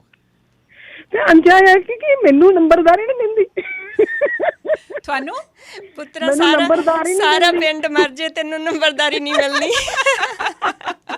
ਬਈ ਨੰਬਰਦਾਰੀ ਦੇਖੋ, ਨਹੀਂ ਦਿੰਦੀ ਜਦੋਂ ਅਸੀਂ ਦੋਵੇਂ ਕਿਤੇ ਜਾਂਦੇ ਆ, ਇਹ ਮੈਂ ਕਿਤੇ ਨਾ ਗੁੱਸੇ ਹੋ ਜਾਂਦੀ, ਇਹ ਵੀ ਮਗਰ ਹਾਂਜੀ ਸਤਿ ਸ਼੍ਰੀ ਅਕਾਲ ਜੀ, ਇੰਨੇ ਪਿਆਰ ਨਾਲ ਇੰਨੀ ਪੋਜ਼ਿਟਿਵਿਟੀ, ਇੰਨਾ ਪ੍ਰਸ਼ਾਦ ਬਣਦੀ ਰਹਿੰਦੀ ਆ। ਮਿੱਠਾ ਉਹ ਵੀ ਜ਼ਿਆਦਾ ਮਿੱਠਾ ਪਾ ਕੇ ਪ੍ਰਸ਼ਾਦ ਵੰਡਦੀ ਆ। ਹਾਂ, ਮਿੱਠਾ ਬਣਦੀ ਆ। ਦੇਖੋ ਹੈ ਨਾ, ਫਿਰ ਵੀ ਮੇਰਾ ਤਾਂ ਕੋਈ ਨੰਬਰ ਹੀ ਨਹੀਂ ਬਣਦਾ, ਸਾਰੇ ਨੰਬਰ ਇਹੀ ਲੈ ਜਾਂਦੀ। ਬਿਊਟੀਫੁਲ, ਬਹੁਤ ਵਧੀਆ Jatinder. Oh my God, she is such a sweetheart. ਮੇਰੇ ਕੋਲ ਕੋਈ ਨੈਗੇਟਿਵ ਪੁਆਇੰਟ ਨਹੀਂ ਹੈਗਾ, ਤੇ ਤਾਂ ਮਜ਼ਾਕ ਦੀਆਂ ਗੱਲਾਂ ਨੇ। She is full of positivity. Full of positivity. ਬਿਲਕੁਲ ਬਿਲਕੁਲ।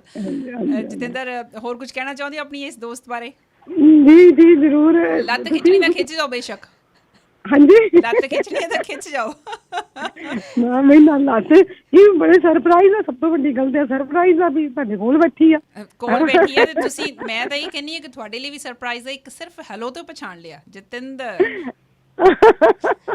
ਇਹੀ ਤਾਂ ਹੈ ਵੀ ਸਾਰਾ ਦਿਨ ਰਾਤ ਅਸੀਂ ਇਕੱਠੇ ਹੱਸਦੇ ਨਾ, ਵੀ ਜਿਹੜਾ ਕੋਈ ਆਪਾਂ ਜਦੋਂ ਆਪਾਂ ਇੰਟਰਵਿਊ ਕਰਦੇ ਆ, ਉਹਦੇ ਕੋਲ ਉਹ ਨੈਚੁਰਲੀ ਕੋਈ ਖਾਸ ਗੱਲ ਤਾਂ ਹੁੰਦੀ ਆ, ਜਦੋਂ ਅਸੀਂ ਆਪਣੇ ਕੋਲ ਬਿਠਾਇਆ ਤਾਂ ਉਹ ਸਾਰੀਆਂ ਖਾਸ ਗੱਲਾਂ ਜਿਹੜੀਆਂ ਹੁੰਦੀਆਂ ਨੇ, ਕੁਝ ਖਾਸ ਗੱਲਾਂ ਇਹੋ ਜਿਹੀਆਂ ਹੁੰਦੀਆਂ ਜਿਹੜੇ ਤੁਹਾਡੇ ਬੈਸਟ ਫਰੈਂਡ ਤੁਹਾਡੇ ਨਾਲ ਰਹਿੰਦੇ ਆ, ਉਹ ਤੁਹਾਨੂੰ ਹਮੇਸ਼ਾ ਤੁਹਾਡੇ ਲਈ ਐਨਵੀ ਫੀਲ ਕਰਦੇ, ਦੇ feel like proud on yourself.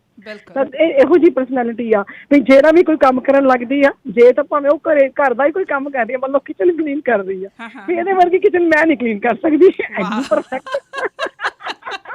Doing something, ਔਰ ਤੁਸੀਂ ਕੁਝ ਵੀ ਕੋਈ ਵੀ ਕੰਮ ਕਰਨਾ ਕਹੋਗੇ, ਲੈ ਹੁਣ ਤੇਰੇ ਹੱਥ ਲੱਗਣੇ ਜ਼ਰੂਰੀ ਆ, ਹੁਣ ਮੈਂ ਆਹ ਕਰਤਾ, ਹੁਣ ਤੂੰ ਟੱਚ ਕਰ ਦੇ ਇਹਨੂੰ ਫਾਈਨਲ ਟੱਚ ਵੀ ਮਿਲਦੀ ਤੂੰ ਦੇ ਦੇ। ਤੇ ਵੀ ਇੰਨਾ ਤੁਹਾਨੂੰ ਮਾਣ ਮਹਿਸੂਸ ਹੁੰਦਾ ਵੀ she is such a perfect, such a perfectionist in every field of life, and ਨਿੱਕੀਆਂ ਗੱਲਾਂ ਚ ਵੀ ਖਾਸ ਕਰਕੇ ਦੇਖੋ ਪੋਜ਼ਿਟਿਵਿਟੀ ਆ, ਵੱਡੀਆਂ ਸਮੱਸਿਆਵਾਂ ਤੇ ਜੂਝ ਕੇ ਆਈ ਆ, ਵੱਡੇ ਚੈਲੰਜ ਲੈ ਕੇ ਆਈ ਆ, ਦੈਟਸ ਟੋਟਲੀ ਡਿਫਰੈਂਟ। ਉਹ ਆਪਾਂ ਮੰਨਦੇ ਆ ਕਿ ਉਹ ਵੱਡੀਆਂ ਗੱਲਾਂ ਨੇ, ਪਰ ਨਿੱਕੀਆਂ ਗੱਲਾਂ ਦੇ ਵਿੱਚ ਵੀ ਇਹ ਪਰਫੈਕਸ਼ਨਿਸਟ ਆ। ਤੇ ਛੋਟੀਆਂ ਗੱਲਾਂ ਹੁੰਦੀਆਂ, ਘਰ ਦੀਆਂ, ਦਰਮਿਆਨ ਦੀਆਂ, ਸਮਾਜਿਕ ਹੋਣਾ, ਵਿਵਹਾਰਿਕ ਹੋਣਾ, ਹਨਾ, ਸਭ ਨੂੰ ਨਾਲ ਲੈ ਕੇ ਚੱਲਣਾ, ਐਂਡ ਸਪੈਸ਼ਲੀ ਕਿਸੇ ਤੋਂ ਐਕਸਪੈਕਟ ਨਾ ਕਰਨਾ। ਇਹ ਤਾਂ ਬੜੀ ਆਮ ਗੱਲ ਆ, ਬਈ ਐਕਸਪੈਕਟ ਨਾ ਕਰੋ ਜੀ ਤੁਸੀਂ ਦੁਖੀ ਹੋਣਾ ਹੈ, ਬਟ ਰੀਅਲੀ ਐਕਸਪੈਕਟ ਨਾ ਕਰਨਾ, this is a really big thing. ਕਹਿਣਾ ਤੇ ਬਹੁਤ ਸੌਖਾ ਆ ਕਿ ਅਸੀਂ ਨਹੀਂ ਕਿਸੇ ਤੋਂ ਐਕਸਪੈਕਟ ਕਰਦੇ ਜੇ ਅਸੀਂ ਤਾਂ ਖੁਸ਼ ਰਹਿੰਦੇ ਆ, ਬਟ ਜੇ ਸੱਚੀ ਮੁੱਚੀ, ਕਈ ਵਾਰੀ ਉਹਨਾਂ ਕਰੀਬੀ ਰਿਸ਼ਤਿਆਂ ਤੋਂ, ਭਾਵੇਂ ਉਹ ਭੈਣ ਭਰਾ ਹੀ ਹੋਣ, ਭਾਵੇਂ ਆਪਣੇ ਬੱਚੇ ਹੋਣ, ਨਹੀਂ ਤਾਂ ਸਾਡੇ ਵਰਗਾ ਤੇ 100 ਕਰਜ਼ਾ ਰੱਖਦਾ, ਤੂੰ ਮੇਰਾ ਬੱਚਾ ਹੈ, ਤੂੰ ਮੇਰੇ ਲਈ ਆਹ ਕੀਤਾ, ਤੂੰ ਆਹ ਨਹੀਂ ਕਰਦਾ, but she never expect anything from anyone, and that is the biggest positive point of her. Thank you so much Jatinder, ਤੁਸੀਂ ਸ਼ਾਮਿਲ ਹੋਏ, ਧੰਨਵਾਦ ਤੁਹਾਡਾ। ਥੈਂਕ ਯੂ ਜਤਿੰਦਰ, ਬਹੁਤ ਕੁਝ ਕਹਿਣ ਨੂੰ ਸੀ। Okay bye. ਸ਼ੁਕਰੀਆ ਤੁਹਾਡਾ। She can talk couple hours. ਅੱਜ ਨਹੀਂ ਮੌਕਾ ਮਿਲਣਾ। ਉਹੀ ਗੱਲ ਹੈ ਨਾ, ਨੰਬਰਦਾਰੀ ਦੀ ਉਹ ਕਹਿ ਗਏ ਗੱਲ, ਉਹ ਕਹਿੰਦੇ ਨੰਬਰਦਾਰੀ ਨਹੀਂ ਮੈਨੂੰ ਦਿੰਦੀ, ਨਹੀਂ ਮਿਲਦੀ ਨਹੀਂ। ਖੈਰ ਤੁਸੀਂ ਵੀ ਉਹਨਾਂ ਨੂੰ ਰਾਈਟ ਵੇ ਰਿਫਿਊਜ਼ ਕਰ ਦਿੱਤਾ ਇਹ ਚੀਜ਼। ਪੋਇਟਰੀ, ਹਾਂਜੀ, ਐਕਚੁਅਲੀ ਜਤਿੰਦਰ ਬਾਰੇ ਵੀ ਕਹਾ, ਇਹ ਵੀ ਪੋਇਟਰੀ ਵੀ ਕਰਦੇ ਆ, ਰਾਈਟ। ਕਿ ਮੈਨੂੰ ਦੋਸਤ ਹੀ ਇੰਝ ਮਿਲੇ ਆ ਸਾਰੇ ਕਿ ਉਹ ਮੇਰੇ ਤੋਂ ਚੁਰਾ ਲੈਂਦੇ ਆ ਮੇਰੇ ਅਹਿਸਾਸ। ਜੀ ਬਲਰਾਜ, ਤੁਹਾਡੀ ਇਜਾਜ਼ਤ ਨਾਲ ਮੈਂ ਇਹ ਤੁਹਾਡੀ ਗਜ਼ਲ ਕਹਿਣ ਲੱਗੀ ਹਾਂ। ਉਂਝ ਭਾਵੇਂ ਵਗ ਰਹੀ ਪਾਗਲ ਹਵਾ, ਦਿਲ ਕਹੇ ਸਰਦਲ ਤੇ ਤੂੰ ਦੀਵਾ ਜਗਾ। ਵਾਹ। ਮੈਂ ਕਿਹਾ ਘਰ ਚੱਲ ਸਮੁੰਦਰ ਸ਼ੂਕਦਾ, ਦਿਲ ਕਹੇ ਅੱਜ ਰੇਤ ਦਾ ਇੱਕ ਘਰ ਬਣਾ। ਵਾਹ, ਥੈਂਕ ਯੂ। ਸਾਹਮਣੇ ਹੈ ਦਿਸ ਰਿਹਾ ਉੱਚਾ ਪਹਾੜ, ਸਾਹਮਣੇ ਹੈ ਦਿਸ ਰਿਹਾ ਉੱਚਾ ਪਹਾੜ, ਦਿਲ ਕਹੇ ਚੜ੍ਹ ਹਰ ਕਦਮ ਹਿੰਮਤ ਦਿਖਾ। ਮੈਂ ਡਰਾਂ ਹੁਣ ਦਰਦ ਨਾ ਕਰ ਦਏ ਫਨਾ, ਮੈਂ ਡਰਾਂ ਹੁਣ ਦਰਦ ਨਾ ਕਰ ਦਏ ਫਨਾ, ਦਿਲ ਕਹੇ ਬਿਨ ਦਰਦ ਤੋਂ ਵੀ ਕੀ ਮਜ਼ਾ। ਵਾਹ। ਕੌਣ ਦਿੰਦਾ ਹੈ ਚਿੜੀ ਨੂੰ ਖੁਦ ਨਿਆਂ, ਦਿਲ ਕਹੇ ਤੂੰ ਬਾਜ ਦੀ ਫਿਤਰਤ ਬਣਾ। ਬਹੁਤ ਵਧੀਆ, ਬਹੁਤ ਥੈਂਕ ਯੂ। ਨਾ ਗਿਣਾ ਔਗਣ ਕਿਸੇ ਦੇ ਖੋਲ ਕੇ, ਦਿਲ ਕਹੇ ਖੁਦ ਨੂੰ ਕਦੇ ਸ਼ੀਸ਼ਾ ਦਿਖਾ। ਨਾ ਗਿਣਾ ਔਗਣ ਕਿਸੇ ਦੇ ਖੋਲ ਕੇ, ਦਿਲ ਕਹੇ ਖੁਦ ਨੂੰ ਕਦੇ ਸ਼ੀਸ਼ਾ ਦਿਖਾ। ਲੱਭਣਾ ਜੇ ਮੀਤ ਦਿਲ ਦੇ ਵਣਜ ਚੋਂ, ਦਿਲ ਕਹੇ ਹੈ ਲਾਜ਼ਮੀ ਖੁਦ ਨੂੰ ਮਿਟਾ। ਬਹੁਤ ਵਧੀਆ, ਥੈਂਕ ਯੂ। ਜਾਣਦਾ ਹੈ ਜ਼ਿੰਦਗੀ ਨੂੰ ਖੂਬ ਉਹ, ਜਾਣਦਾ ਹੈ ਜ਼ਿੰਦਗੀ ਨੂੰ ਖੂਬ ਉਹ, ਦਿਲ ਕਹੇ ਜੀਣਾ ਤੂੰ ਮੈਨੂੰ ਨਾ ਸਿਖਾ, ਜੀਣਾ ਤੂੰ ਮੈਨੂੰ ਨਾ ਸਿਖਾ। ਬਹੁਤ ਵਧੀਆ, ਬਹੁਤ ਵਧੀਆ। ਕਦੇ ਇਸ ਤਰ੍ਹਾਂ ਵੀ ਲੱਗਦਾ ਕਿ ਬਲਰਾਜ ਤੁਹਾਡੇ ਅਹਿਸਾਸ ਲਿਖ ਰਹੇ ਨੇ, ਜਾਂ ਬਹੁਤੀ ਵਾਰੀ ਹੀ ਇਹ ਲੱਗਦਾ? ਉਹ ਨਹੀਂ ਕਹਿੰਦੇ ਹੁੰਦੇ ਖਰਬੂਜੇ ਨੂੰ ਦੇਖ ਕੇ ਖਰਬੂਜਾ ਰੰਗ ਫੜਦਾ। ਹਾਂ ਹਾਂ, ਰਾਈਟ। ਕਈ ਵਾਰੀ ਹੁੰਦਾ ਕਿ ਆਈ ਵਿਸ਼ ਮੈਂ ਇਹ ਕਹਿ ਸਕਾਂ, ਪਰ ਮੈਨੂੰ ਕਈ ਵਾਰੀ ਲੱਗਦਾ ਹੁੰਦਾ ਕਿ ਇਹ ਜਿਹੜਾ ਮੈਂ ਕਹਿਣਾ ਸੀ ਇਹਨਾਂ ਨੇ ਕਹਿ ਦਿੱਤਾ। ਕਿਉਂਕਿ ਹੁਣ ਤਾਂ ਕਈ ਵਾਰੀ ਹੁੰਦਾ ਸੀ ਘੰਟਿਆਂ ਬੱਧੀ ਇਕੱਠੇ ਬੈਠੇ ਹੁੰਦੇ ਆ, ਇੱਕ ਦੂਜੇ ਨਾਲ ਗੱਲ ਵੀ ਨਹੀਂ ਕਰੀਦੀ ਜੀ। ਉਹ ਆਪਣਾ ਕੁਝ ਸੋਚ ਰਹੇ ਆ, ਲਿਖ ਰਹੇ ਆ, ਮੈਂ ਪਾਸੇ ਬੈਠੀ ਬੇਸ਼ੱਕ ਫੋਨ ਹੀ ਸਕਰੋਲ ਕਰੀ ਜਾਵਾਂ, ਤੇ ਲੋੜ ਹੀ ਨਹੀਂ ਪੈਂਦੀ ਗੱਲ ਕਰਨ ਦੀ। ਜਦੋਂ ਤੁਹਾਡਾ ਰਿਸ਼ਤਾ ਹੀ ਇਹ ਹੋ ਜਾਂਦਾ ਕਿ ਜੇ ਤੁਸੀਂ ਬੋਲਣ ਲਈ ਹੀ ਬੋਲਦੇ ਆ। ਇੱਕ ਦਿਨ ਮੇਰੇ ਬੇਟੇ ਨੇ ਕਿਹਾ ਸੀ, ਬੋਲਣ ਲਈ ਬੋਲਿਆ ਤੇ ਕੀ ਬੋਲਿਆ। ਬਲਰਾਜ ਨੇ ਗਜ਼ਲ ਲਿਖੀ ਫਿਰ ਉਹਦੇ ਤੇ, ਇਸ ਅਹਿਸਾਸ ਤੇ। ਉਹ ਵੀ ਆ ਘੱਟ ਬੋਲਦਾ ਬਲਰਾਜ ਵਾਂਗੀ, ਤੇ ਜਦੋਂ ਉਹਨੇ ਇਹ ਕਿਹਾ ਤਾਂ ਬਲਰਾਜ ਨੇ ਉਸ ਤੇ ਪੋਇਟਰੀ ਲਿਖੀ। ਹੁਣ ਜਦੋਂ ਬੇਟੀ ਆ, ਬੇਟੀਆਂ ਮਾਵਾਂ ਨਾਲ ਜ਼ਿਆਦਾ ਗੱਲਾਂ ਕਰਦੀਆਂ, ਹੁਣ ਬਲਰਾਜ ਆ ਤੇ ਅਜੇ ਬੇਟਾ, ਜੇ ਨਾ ਵੀ ਕਰਨ ਤਾਂ ਵੀ ਚੱਲਦਾ। ਇੱਕ ਕਾਲਰ ਲੈ ਲਈਏ ਆਪਾਂ? ਜੀ ਬਿਲਕੁਲ। ਹੈਲੋ ਜੀ। ਹੈਲੋ ਜੀ ਸਤਿ ਸ਼੍ਰੀ ਅਕਾਲ ਜੀ। ਜੀ ਆਇਆਂ ਨੂੰ। ਸਤਿ ਸ਼੍ਰੀ ਅਕਾਲ ਜੀ, ਥੈਂਕ ਯੂ ਜੀ। ਇਹ ਨੰਬਰ ਵੀ ਨੰਬਰ ਮੈਨੂੰ ਟੋਰਾਂਟੋ ਦਾ ਨਜ਼ਰ ਆ ਰਿਹਾ ਹੈ ਵੀ। ਹਾਂਜੀ, ਬਲਜੀਤ ਜੀ ਨੂੰ ਕੋ ਪਛਾਣੋ ਫਿਰ ਮੈਨੂੰ। ਲਓ ਜੀ, ਪਛਾਣੋ ਜੀ ਇਹਨਾਂ ਨੂੰ। ਚੈਲੰਜ ਆਪ ਦੇ ਰਹੇ ਤੁਹਾਨੂੰ ਆ ਕੇ ਸਰਜੀਤ ਜੀ, ਛੋਟਾ ਜਿਹਾ। ਤੁਹਾਨੂੰ ਤੁਹਾਡੀ ਆਵਾਜ਼ ਆ ਜਿਹੜੀ ਉਹ ਤੁਹਾਡੀ ਕਵਿਤਾ ਬੋਲਦੀ ਆ। ਵਾਹ। ਹਾਏ ਅਸੀਂ ਮੈਂ ਜਾਣ ਕੇ ਚੁੱਪ ਕਰ ਗਈ ਕਿ ਮੈਂ ਥੋੜਾ ਜਿਹਾ ਹੋਰ ਸੁਣਾ। ਸੁਰਜੀਤ ਜੀ, ਜਤਿੰਦਰ ਨੂੰ ਤਾਂ ਮੈਂ ਬੋਲਣ ਨਹੀਂ ਦਿੰਦੀ, ਉਹਦੀ ਤਾਂ ਮੈਂ ਆਵਾਜ਼ ਹੈਲੋ ਤੇ ਹੀ ਕੱਟਤੀ ਕਿ ਮੈਂ ਇਹੀ ਤਾਂ ਕਹਿ ਰਹੀ ਹਾਂ ਕਿ ਮੈਂ ਤਾਂ ਬਹੁਤ ਛੋਟੇ ਛੋਟੇ ਚੈਲੰਜ ਇਹਨਾਂ ਨੂੰ ਦਿੱਤੇ ਸੀ, ਤਾਂ ਦੇਖੋ ਇਹ ਉਹ ਵੀ ਪਾਰ ਕਰੀ ਜਾ ਰਹੇ ਛੋਟੇ ਛੋਟੇ, ਬਹੁਤ ਇਹ ਛੋਟੇ। ਪਹਿਲੇ ਇਨਸਾਨ ਆ ਸੁਰਜੀਤ ਜੀ, ਮੈਂ ਇਹਨਾਂ ਨੂੰ ਰਿਗਾਰਡ ਕਰਦੀ ਆ। ਦੂਸਰੀ ਗੱਲ ਇਹ ਆ ਕਿ ਬਲਰਾਜ ਨੂੰ ਹੱਲਾ ਸ਼ੇਰੀ ਦੇ ਕੇ ਉਸ ਟਾਈਮ ਤੇ ਕਹਿਣ ਵਾਲੇ ਕਿ ਬਲਰਾਜ ਇੰਨਾ ਚੰਗਾ ਲਿਖਦਾ, ਕਦੀ ਬਾਹਰ ਵੀ ਆਇਆ ਕਰ।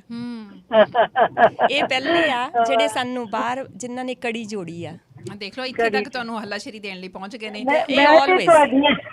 ਮੈਂ ਤੇ ਤੁਹਾਡੀਆਂ ਸਿਫਤਾਂ ਕਰਨੇ ਦੇ ਲਈ ਫੋਨ ਕੀਤਾ ਤੇ ਤੁਸੀਂ ਮੈਂ ਝੋਲੀ ਟੱਡ ਲਈ ਆ, ਮੈਂ ਝੋਲੀ ਅੱਡ ਲਈ ਆ। ਆਏ ਮੈਂ ਮਰ ਜਾ। ਬਲਜੀਤ ਮਤਲਬ ਕਿੰਨੇ ਪਿਆਰੇ ਨੇ ਬਲਜੀਤ ਤੇ ਬਲਰਾਜ ਦੋਨੋਂ ਹੀ। ਬਲਜੀਤ ਨਾਲ ਜ਼ਿਆਦਾ ਵਾਹ ਪੈਂਦਾ ਹੈਗਾ, ਔਰ ਇਹ ਦੇਖੋ ਇੰਨੀ ਖੁਸ਼ ਦਿਲ, ਇੰਨੇ ਪੋਜ਼ਿਟਿਵ। ਮੈਂ ਮਤਲਬ ਹੈਰਾਨ ਹੈ ਕਿ ਕੋਈ ਬੰਦਾ ਕਿਸ ਤਰ੍ਹਾਂ ਇੰਨਾ ਮਤਲਬ ਕਿ ਪੋਜ਼ਿਟਿਵ ਰਹਿ ਸਕਦਾ ਹੈ। ਮਤਲਬ Shri is such a positive person. ਆਈ ਸੈਲਿਊਟ ਹਰ। ਬਹੁਤ ਚੰਗਾ ਲੱਗਿਆ ਕਿ ਬਲਜੀਤ ਜੀ ਨੂੰ ਤੁਸੀਂ ਆਪਣੇ ਰੇਡੀਓ ਤੇ ਲਿਆਂਦਾ, ਤੇ ਇਹਨਾਂ ਦੀ ਗੱਲਬਾਤ ਹੋਰ ਲੋਕ ਸੁਣ ਕੇ ਵੀ ਮੋਟੀਵੇਟ ਹੋਣਗੇ ਕਿ ਹਾਂਜੀ ਕਿਸ ਤਰ੍ਹਾਂ ਜੀਆ ਜਾ ਸਕਦਾ ਹੈ। ਮੈਂ ਆਪਣੀ ਇੱਕ ਕਵਿਤਾ ਆਪਣੇ ਫਾਦਰ ਸਾਹਿਬ ਲਈ ਇੱਕ ਕਵਿਤਾ ਲਿਖੀ ਸੀਗੀ, ਉਹਦੇ ਮੈਂ ਐਂਡ 'ਚ ਲਿਖਿਆ ਸੀ ਵੀ ਜੇ ਜਿਉਣ ਦਾ ਵੱਲ ਆ ਜਾਵੇ ਤਾਂ ਹਰ ਵਰੇਸ ਉਤਸਵ ਹੁੰਦੀ ਹੈ। ਵਾਹ ਵਾਹ, ਬਹੁਤ ਵਾਹ। ਹਾਂਜੀ, ਕਿ ਇਨਸਾਨ ਨੂੰ ਜਿਉਣਾ ਨਹੀਂ ਆਉਂਦਾ, ਜੇ ਜਿਉਣਾ ਆਵੇ ਤਾਂ ਕੁਛ ਵੀ ਨਹੀਂ ਹੈ ਜ਼ਿੰਦਗੀ ਦੇ ਵਿੱਚ, ਹਮੇਸ਼ਾ ਖੁਸ਼ੀਆਂ ਨੇ। ਖੁਸ਼ ਰਹੋ ਬਲਜੀਤ। ਬਹੁਤ ਬਹੁਤ ਪਿਆਰ ਮੇਰੇ ਵੱਲੋਂ ਤੁਹਾਨੂੰ। Thank you, I love you. Surjit ਜੀ ਬਹੁਤ ਬਹੁਤ ਧੰਨਵਾਦ ਤੁਹਾਡਾ, ਕਾਲ ਕੀਤੀ ਤੁਸੀਂ ਖਾਸ ਕਰਕੇ। ਸ਼ੁਕਰੀਆ ਤੁਹਾਡਾ ਬਹੁਤ ਬਹੁਤ। ਥੈਂਕ ਯੂ ਜੀ, you are welcome, you are most welcome ਜੀ। ਬੜਾ ਵਧੀਆ ਲੱਗ ਰਿਹਾ, ਦੇਖੋ ਬਹੁਤ ਜ਼ਿਆਦਾ ਵਧੀਆ ਲੱਗ ਰਿਹਾ, ਕਿਉਂਕਿ ਮੈਂ ਤੇ ਵਕੇਸ਼ਨ ਤੇ ਆਈ ਸੀ, ਸਭ ਕੁਝ ਪਿੱਛੇ ਜਿਵੇਂ ਨਹੀਂ ਛੱਡਿਆ, ਤੇ ਮੈਂ ਤੇ ਹੋਰ ਦੀ ਹੋਰ ਹੋ ਗਈ ਸੀ ਵੀ ਮੈਂ ਪੇਕੇ ਆਈ ਆ। ਸਾਰਿਆਂ ਨੂੰ ਤੁਸੀਂ ਮਿਲਾ ਦਿੱਤਾ ਕਿ ਨਹੀਂ ਜੀ, ਆਈ ਬਿਲੋਂਗ ਦੇਅਰ। ਬਲਜੀਤ ਧਾਲੀਵਾਲ ਹੁਣੀ ਸਾਨੂੰ ਦੱਸ ਰਹੇ ਸੀ ਕਿ ਇਹਨਾਂ ਦੇ ਪਤੀ ਗਜ਼ਲ ਲਿਖਦੇ ਨੇ, ਬਲਰਾਜ ਧਾਲੀਵਾਲ। ਕਹਿੰਦੇ ਉਹ ਮਸਰੂਫ ਰਹਿੰਦੇ ਸੀ, ਜ਼ਿਆਦਾ ਕੰਮ ਹੁੰਦਾ ਸੀ, ਅਤੇ ਮੈਂ ਸਾਹਿਤਕ ਸਮਾਗਮਾਂ ਦੇ ਵਿੱਚ ਸ਼ਿਰਕਤ ਕਰਨੀ ਸ਼ੁਰੂ ਕੀਤੀ। ਬਲਰਾਜ ਉਹਨਾਂ ਦੀਆਂ ਗਜ਼ਲਾਂ ਜਿਹੜੀਆਂ ਆ ਉਹਨਾਂ ਨੂੰ ਸਟੇਜਾਂ 'ਤੇ ਜਾ ਕੇ ਬੋਲਣਾ ਸ਼ੁਰੂ ਕੀਤਾ। ਅਤੇ ਇਹਨਾਂ ਦੇ ਇਸ ਵੇਲੇ ਜਿਹੜੇ ਜ਼ਿਆਦਾਤਰ ਦੋਸਤ ਨੇ ਉਹ ਲਿਟਰੇਰੀ ਸਰਕਲ ਦੇ ਵਿੱਚ ਨੇ। ਆਪਣੇ ਆਪ ਹੀ ਇਹ ਦੱਸ ਰਹੇ ਸੀ, ਅਤੇ ਇਹਨਾਂ ਦੇ ਕੁਝ ਫਰੈਂਡਸ ਆ ਕੇ ਗੱਲ ਵੀ ਕਰਕੇ ਗਏ ਆ। ਚੰਗਾ ਲੱਗਾ, ਉਹਨਾਂ ਦਾ ਬਹੁਤ ਬਹੁਤ ਸ਼ੁਕਰੀਆ। ਅਤੇ ਹੁਣ ਜਿਨ੍ਹਾਂ ਦਾ ਵਾਰ-ਵਾਰ ਜ਼ਿਕਰ ਹੋ ਰਿਹਾ ਹੈ, ਇਹ ਕਹਿ ਰਹੇ ਨੇ ਕਿ ਵੀ ਮੇਰੇ ਲਾਈਫ ਪਾਰਟਨਰ 2-3 ਵਾਰੀ ਇਹਨਾਂ ਨੇ ਜ਼ਿਕਰ ਕੀਤਾ, ਉਹ ਸਾਡੇ ਨਾਲ ਸ਼ਾਮਿਲ ਹੋ ਰਹੇ ਨੇ। ਬਲਜੀਤ ਜੀ, ਤੁਹਾਡੀ ਇਜਾਜ਼ਤ ਦੇ ਨਾਲ ਬਲਰਾਜ ਉਹਨਾਂ ਦੀ ਕਾਲ ਲੈ ਲਾਂ ਮੈਂ? ਹਾਂਜੀ ਬਲਰਾਜ ਜੀ, ਸਤਿ ਸ਼੍ਰੀ ਅਕਾਲ ਜੀ। ਆਇਆਂ ਨੂੰ। हाँ जी, सत श्री अकाल, थैंक यू सो मच। बड़ी खुशी हो रही है ਰੇਡੀਓ ਸ਼ੇਰੇ ਪੰਜਾਬ ਦੇ ਵਿੱਚ ਸ਼ਾਮਲ ਹੋ ਕੇ। ਸਾਰੇ ਸੁਣਨ ਵਾਲਿਆਂ ਨੂੰ ਮੇਰੇ ਵੱਲੋਂ ਬਹੁਤ ਹੀ ਪਿਆਰ ਦੇ ਨਾਲ ਸਤਿ ਸ਼੍ਰੀ ਅਕਾਲ। ਪਹਿਲਾਂ ਇਹ ਦੱਸੋ ਕਿ ਤੁਸੀਂ ਬੀਬੀ ਜੀ ਇਕੱਲੇ ਭੇਜ ਦਿੱਤੇ, ਤੁਸੀਂ ਨਾਲ ਨਹੀਂ ਆਏ ਹੈ, ਕੀ ਚੱਕਰ ਪੈ ਗਿਆ? ਹਾਂ, ਨਹੀਂ ਇਸ ਤਰ੍ਹਾਂ ਕਿ ਅਸੀਂ ਪ੍ਰੋਗਰਾਮ ਬਣਾਇਆ ਸੀ ਇਕੱਠੇ ਜਾਣ ਦਾ, ਪਰ ਕੁਝ ਕਾਰਨਾਂ ਕਰਕੇ ਮੈਨੂੰ ਉਹ ਫਿਰ ਪੋਸਟਪੋਨ ਕਰਨਾ ਪਿਆ। ਹੁਣ ਮੈਂ ਫਿਰ ਕਦੇ ਆਉਣ ਦਾ ਸੋਚਦਾ। ਪਰ ਇਹ ਤੇ ਲੱਗਦਾ ਹੈ, ਇਸ ਪਤਾ ਵਾਰੀ ਕੀ ਗੱਲ ਹੈ, ਮੈਨੂੰ ਇਹ ਲੱਗਦਾ ਕਿ ਤੁਹਾਡੇ ਹੀ ਖੰਭਾਂ ਤੇ ਉੱਡੇ ਫਿਰਦੇ ਆ ਇਹ। ਸਿੱਖਿਆ ਹੀ ਇਹਨਾਂ ਦੇ ਖੰਭਾਂ ਤੇ ਉੱਡਣਾ। ਹਾਂਜੀ, ਇਹ ਮਤਲਬ ਲਾਈਫ ਇਦਾਂ ਹੀ ਆ ਜੀ, ਇੱਕ ਦੂਜੇ ਦੇ ਸਹਾਰੇ ਹੀ ਇਹ ਇਦਾਂ ਜਿਉਣ ਦੀ। ਬਿਲਕੁਲ। ਸੁਭਰਾਜ ਜੀ, ਤੁਹਾਡਾ ਕਾਫੀ ਜ਼ਿਕਰ ਹੋਇਆ ਪਿਛਲੇ 1.5 ਘੰਟੇ ਦੇ ਦੌਰਾਨ। ਮੈਂ ਚਾਹੁੰਦੀ ਹਾਂ ਕਿ ਕੋਈ ਇਹੋ ਜਿਹੀ ਗੱਲਬਾਤ ਜਿਹੜੀ ਤੁਸੀਂ ਅੱਜ ਤੱਕ ਬਲਜੀਤ ਹੁਣਾਂ ਨੂੰ ਉਹਨਾਂ ਦੇ ਸਾਹਮਣੇ ਨਾ ਕਹਿ ਸਕੇ ਹੋਵੋ, ਪਰ ਪੂਰੀ ਦੁਨੀਆ ਸਾਹਮਣੇ ਕਹਿਣਾ ਚਾਹੁੰਦੇ ਹੋ। ਨਹੀਂ, ਅਸਲ 'ਚ ਇਹੋ ਜਿਹੀ ਕੋਈ ਗੱਲ ਹੈ ਹੀ ਨਹੀਂ ਜਿਹੜੀ ਮੈਂ ਉਹਨਾਂ ਨੂੰ ਕਹੀ ਨਹੀਂ ਤੇ ਕਹਿਣੀ ਚਾਹੁੰਦਾ।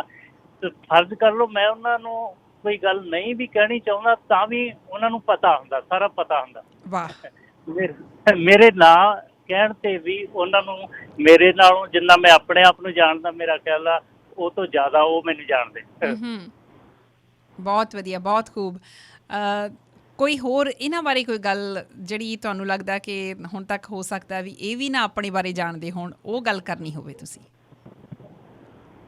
ਵੈਸੇ ਤਾਂ ਇਹਨਾਂ ਬਾਰੇ ਸਭ ਤੋਂ ਜਿਹੜੀ ਵਧੀਆ ਗੱਲ ਜੇ ਮੈਂ ਕਰਨੀ ਚਾਹਾਂਗਾ, ਇਹਨਾਂ ਦੀ ਪੋਜ਼ੀਟਿਵਿਟੀ ਆ। ਜਿਸ ਤਰ੍ਹਾਂ ਲਾਈਫ ਦੇ ਵਿੱਚ ਇਹ ਪ੍ਰੋਬਲਮਾਂ ਦੇ ਵਿੱਚ ਦੀ ਲੰਘੇ ਆ, ਬਹੁਤ ਵੱਡੀਆਂ ਵੱਡੀਆਂ ਪ੍ਰੋਬਲਮਾਂ ਦੇ ਵਿੱਚ ਜਿੱਦਾਂ ਇਹਨਾਂ ਨੇ ਉਹਨਾਂ ਨੂੰ ਫੇਸ ਕੀਤਾ, ਤਾਂ ਮੈਂ ਆਮ ਲਾਈਫ ਦੇ ਵਿੱਚ ਦੇਖਿਆ ਕਿ ਨੋਰਮਲ ਪਰਸਨ ਇਹੋ ਜਿਹੀ ਸਿਚੁਏਸ਼ਨ ਦੇ ਵਿੱਚ ਕਾਫੀ ਬਿਖਰ ਜਾਂਦਾ।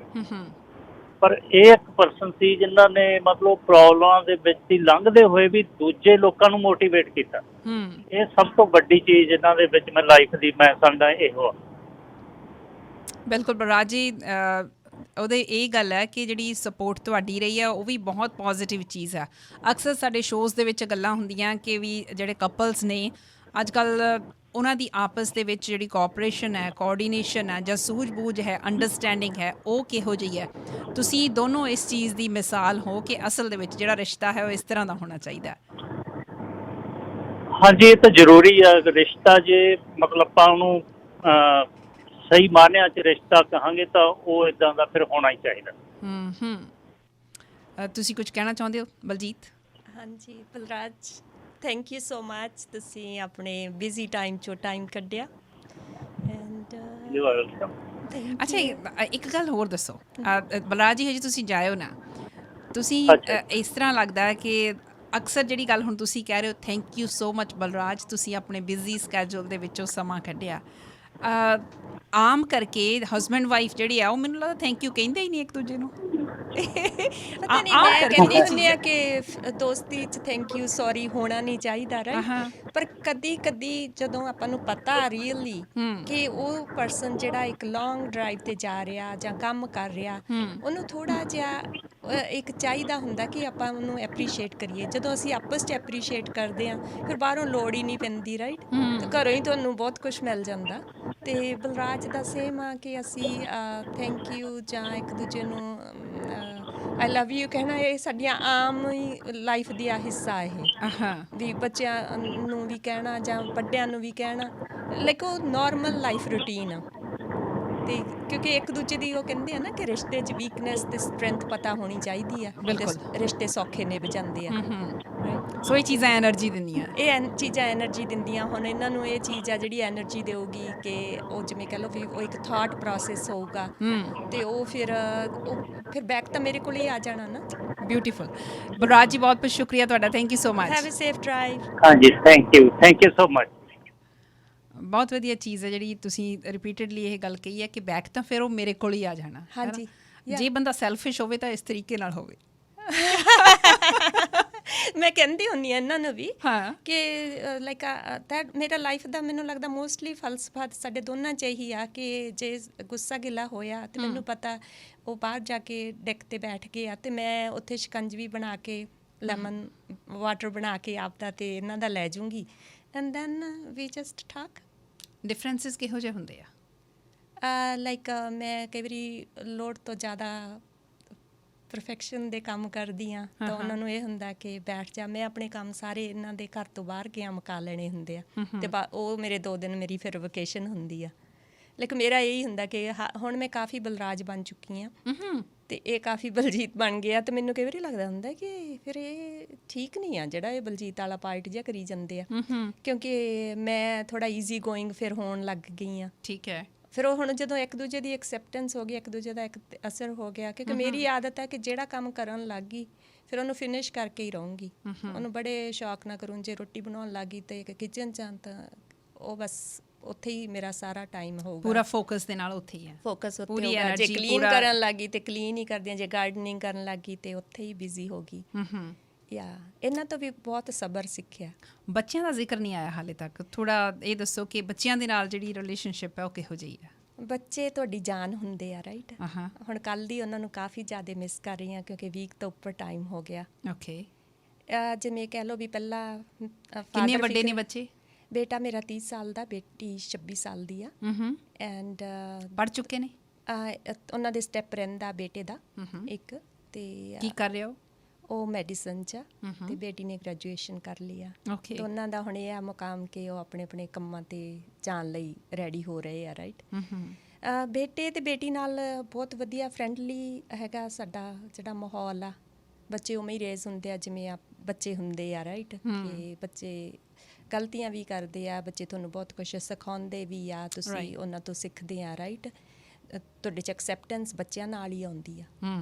ਪਹਿਲਾਂ ਤੇ ਮੈਂ ਬਹੁਤ ਹੁੰਦੀ ਆ ਬੰਦੇ 'ਚ, ਤੇ ਫਿਰ ਜਦੋਂ ਤੁਸੀਂ ਆਪਣੇ ਬੱਚਿਆਂ ਨੂੰ ਦੇਖਦੇ ਆ ਕਿ 2 ਬੱਚੇ ਤੁਸੀਂ ਜੰਮੇ ਆ, ਦੋਨੋਂ ਹੀ ਡਿਫਰੈਂਟ ਸੁਭਾਅ, ਰਾਈਟ, ਤੇ ਫਿਰ ਤੁਸੀਂ ਉਹਨਾਂ 'ਚ ਆਪਣਾ ਆਪ ਦੇਖਦੇ ਆ।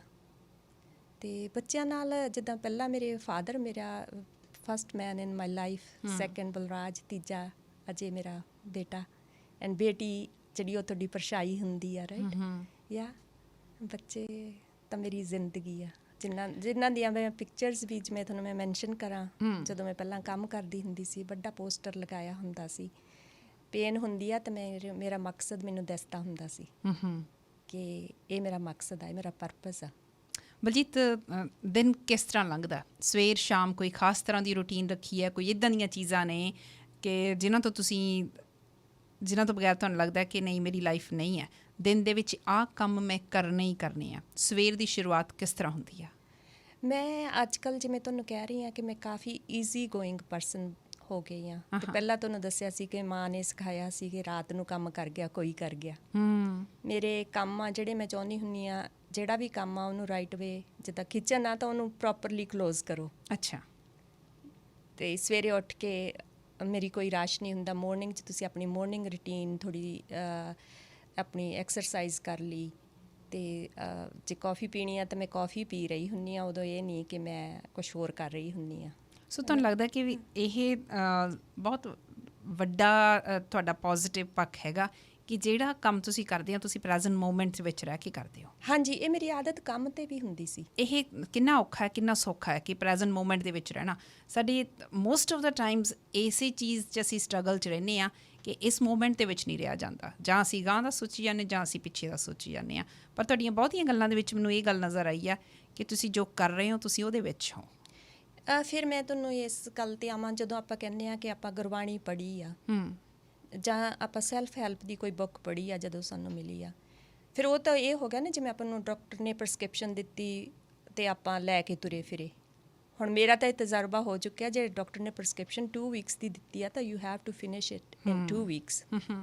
ਸੇਮ ਤੁਸੀਂ ਜਿਹੜੀ ਵੀ ਚੀਜ਼ ਪੜ੍ਹਦੇ ਆ, ਜੇ ਉਹਨੂੰ ਪ੍ਰੈਕਟਿਸ ਨਹੀਂ ਕੀਤਾ ਦੈਨ ਵੇਸਟ ਆਫ ਟਾਈਮ ਆ ਕਿ ਮੈਂ 100 ਬੁੱਕਾਂ ਪੜ੍ਹ ਲਈਆਂ ਤਾਂ ਜਾਂ ਮੈਂ 5 ਬਾਣੀਆਂ ਰੋਜ਼ ਕਰਦਾ। ਸੌਰੀ ਜੇ ਮੈਂ ਕਿਸੇ ਨੂੰ ਇਸ ਗੱਲ ਨਾਲ ਹਰਟ ਕਰ ਰਹੀ ਹਾਂ, ਪਰ ਮੇਰਾ ਮਕਸਦ ਇਹ ਹੈ ਕਿ ਜੇ ਤੁਸੀਂ ਐਂਡ ਆਫ ਦਾ ਡੇ ਸਰਬੱਤ ਦਾ ਭਲਾ ਦੀ ਸਿੱਖਿਆ ਤਾਂ ਉਹਦੇ 'ਚ ਸਾਰਾ ਕੁਛ ਤੁਹਾਨੂੰ 1-2 ਲਫ਼ਜ਼ਾਂ ਚੀਜ਼ ਕਹਿ ਲਓ ਸ਼ਬਦ 'ਚ ਤੁਹਾਨੂੰ ਸਮਝ ਹੋ ਜਾਣੀ ਚਾਹੀਦੀ ਹੈ ਕਿ ਤੁਸੀਂ ਉਹਨੂੰ ਅਪਣਾ ਲਓ।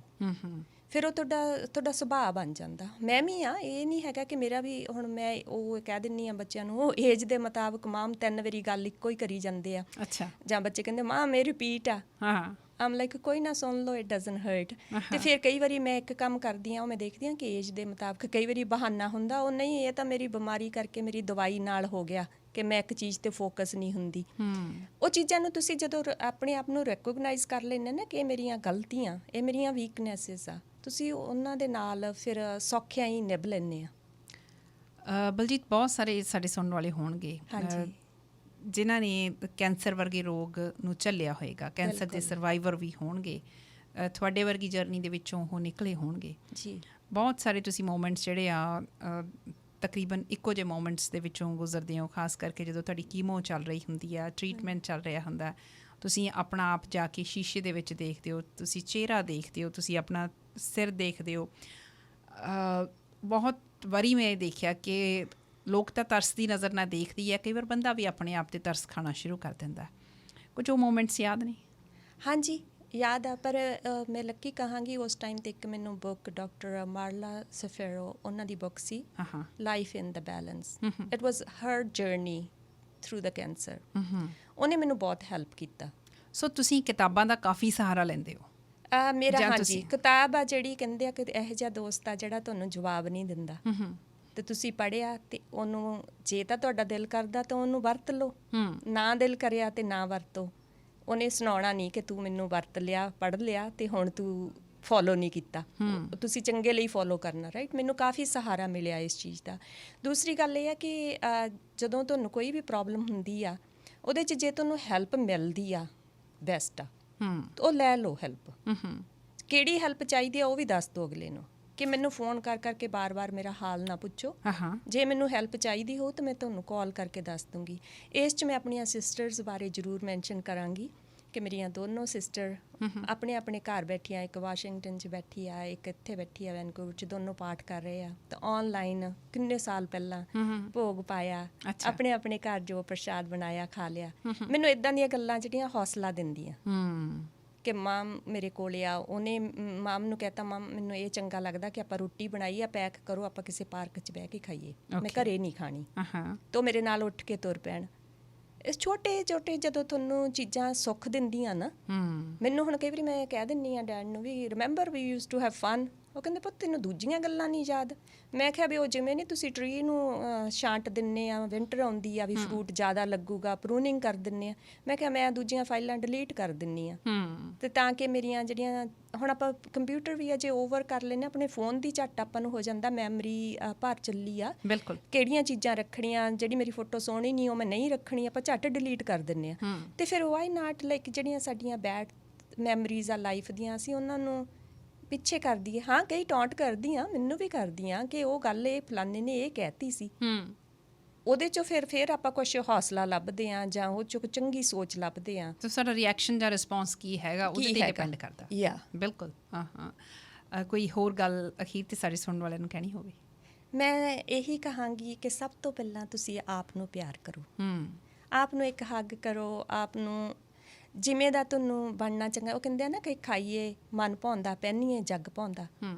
ਤੇ ਜਿੱਦਾਂ ਆਪਾਂ ਤਿਆਰ ਹੁੰਦੇ ਆ, ਆਪਣਾ ਮੋਸਟਲੀ ਇਹੀ ਹੁੰਦਾ ਕਿ ਤਿਆਰ ਹੋਣ ਵੇਲੇ ਮੈਂ ਕਿੱਥੇ ਚੱਲਿਆ, ਕਿਹੋ ਜਿਹਾ ਪਾਵਾਂ। ਖਾਣ ਟਾਈਮ ਆਪਾਂ ਨੂੰ ਆਪਣਾ ਧਿਆਨ ਦੇਣਾ ਚਾਹੀਦਾ ਕਿ ਮੇਰੀ ਬਾਡੀ ਕੀ ਇਹਨੂੰ ਲੋੜ ਆ। ਹੁਣ ਮੈਂ ਆਪਣੇ ਆਪ ਨਾਲ ਬਹੁਤ ਓਨੈਸਟ ਆ ਕਿ ਜਿਹੜੀ ਚੀਜ਼ ਮੈਨੂੰ ਨਹੀਂ ਪਸੰਦ ਮੈਂ ਨਹੀਂ ਕਹਿੰਦੀ, ਕਿਉਂਕਿ ਇਹ ਮੈਨੂੰ ਪੇਨ ਦੇਊਗੀ। ਤੇ ਜੇ ਕੱਪੜਾ ਮੈਨੂੰ ਲੱਗਦਾ ਕਿ ਮੈਨੂੰ ਇਹ ਪਾਇਆ ਅਨਕੰਫਰਟੇਬਲ ਆ, ਉਹ ਹੁਣ ਦੇ ਜ਼ਮਾਨੇ 'ਚ ਆਪਾਂ ਨਹੀਂ ਪਾਉਂਦੇ, ਪਰ ਮੋਸਟਲੀ ਆਪਣੇ ਬਜ਼ੁਰਗ ਸਿਖਾਉਂਦੇ ਸੀ ਕਿ ਪਹਿਨੋ ਜੱਗ ਪਾਉਂਦਾ। ਹੁਣ ਆਪਾਂ ਇਸ ਮੁਲਕ 'ਚ ਆਏ ਆ, ਆਪਾਂ ਇਸ ਮੁਲਕ ਦੀਆਂ ਚੰਗੀਆਂ ਚੀਜ਼ਾਂ ਉਹਨਾਂ ਨੂੰ ਐਕਸੈਪਟ ਜੋ ਕਰਨਾ ਚਾਹੀਦਾ, ਮਨ ਭਾਉਂਦਾ ਹੀ ਕਰਨਾ ਚਾਹੀਦਾ। ਹਾਂਜੀ, ਮੈਂ ਕਹਿੰਦੀ ਆ ਕਿ ਮੈਂ ਮਨ ਨੂੰ ਕਈ ਵਾਰੀ ਕਹਿ ਦਿੰਦੀ ਹੁੰਦੀ ਆ ਕਿ ਜੇ ਬਾਡੀ ਆ ਤੇ ਤੂੰ ਹੈਗਾ, ਫਿਰ ਉਹ ਉਹਦੇ ਮਗਰ ਲੱਗ ਜਾਂਦਾ ਬਾਡੀ ਦੇ। ਤੇ ਕਈ ਵਾਰੀ ਮੈਂ ਬਾਡੀ ਨੂੰ ਕਹਿੰਦੀ ਆ ਵੀ ਇਹਦੀ ਵੀ ਸੁਣ ਲਾ, ਇਹਦੇ ਨਾਲ ਹੀ ਤੂੰ ਉੱਡਿਆ ਫਿਰਦੀ ਆ ਬਾਡੀ ਨੂੰ, ਹਨਾ। ਤੁਹਾਨੂੰ ਇੱਕ ਦੂਜੇ ਨੂੰ ਉਹੀ ਆ ਵੀ ਆਪਦੀ ਲਾਈਫ ਨੂੰ ਤੁਸੀਂ ਜੀਣ ਦੇ ਮਕਸਦ, ਆਪਦੇ ਜੀਣ ਦਾ ਚਾਹਤ ਆ ਜਿਹੜੀ ਨਾ, ਉਹਨੂੰ ਦੂਜਿਆਂ ਤੋਂ ਨਾ ਭਾਲੋ, ਆਪਣੇ ਅੰਦਰ ਹੀ ਦੇਖੋ। ਬਿਊਟੀਫੁਲ। ਬਹੁਤ ਵਧੀਆ ਲੱਗਾ ਤੁਹਾਡੇ ਨਾਲ ਗੱਲਬਾਤ ਕਰਕੇ, ਸਮਾਂ ਕੱਢਿਆ ਔਰ ਇੱਕ ਕੁਇਕ ਕਾਲ 'ਤੇ ਤੁਸੀਂ ਸਟੂਡੀਓ ਦੇ ਵਿੱਚ ਆ ਗਏ। ਮੈਂ ਤੁਹਾਡਾ ਬਹੁਤ ਬਹੁਤ ਸ਼ੁਕਰੀਆ ਅਦਾ ਕਰਦੀ ਹਾਂ। Thank you so much. You are very welcome. ਸਾਰਿਆਂ ਲਈ ਬਹੁਤ ਬਹੁਤ ਪਿਆਰ ਸਤਿਕਾਰ। ਸਾਰਿਆਂ ਦਾ ਦਿਨ ਸੋਹਣਾ ਲੰਘੇ। ਇਹ ਸੰਜੀਵ ਬਲਜੀਤ ਧਾਲੀਵਾਲ। ਮੈਂ ਉਮੀਦ ਕਰਦੀ ਹਾਂ ਕਿ ਇਹਨਾਂ ਦੇ ਨਾਲ ਕੀਤੀ ਗੱਲਬਾਤ ਤੁਹਾਨੂੰ ਪਸੰਦ ਆਈ ਹੋਏਗੀ।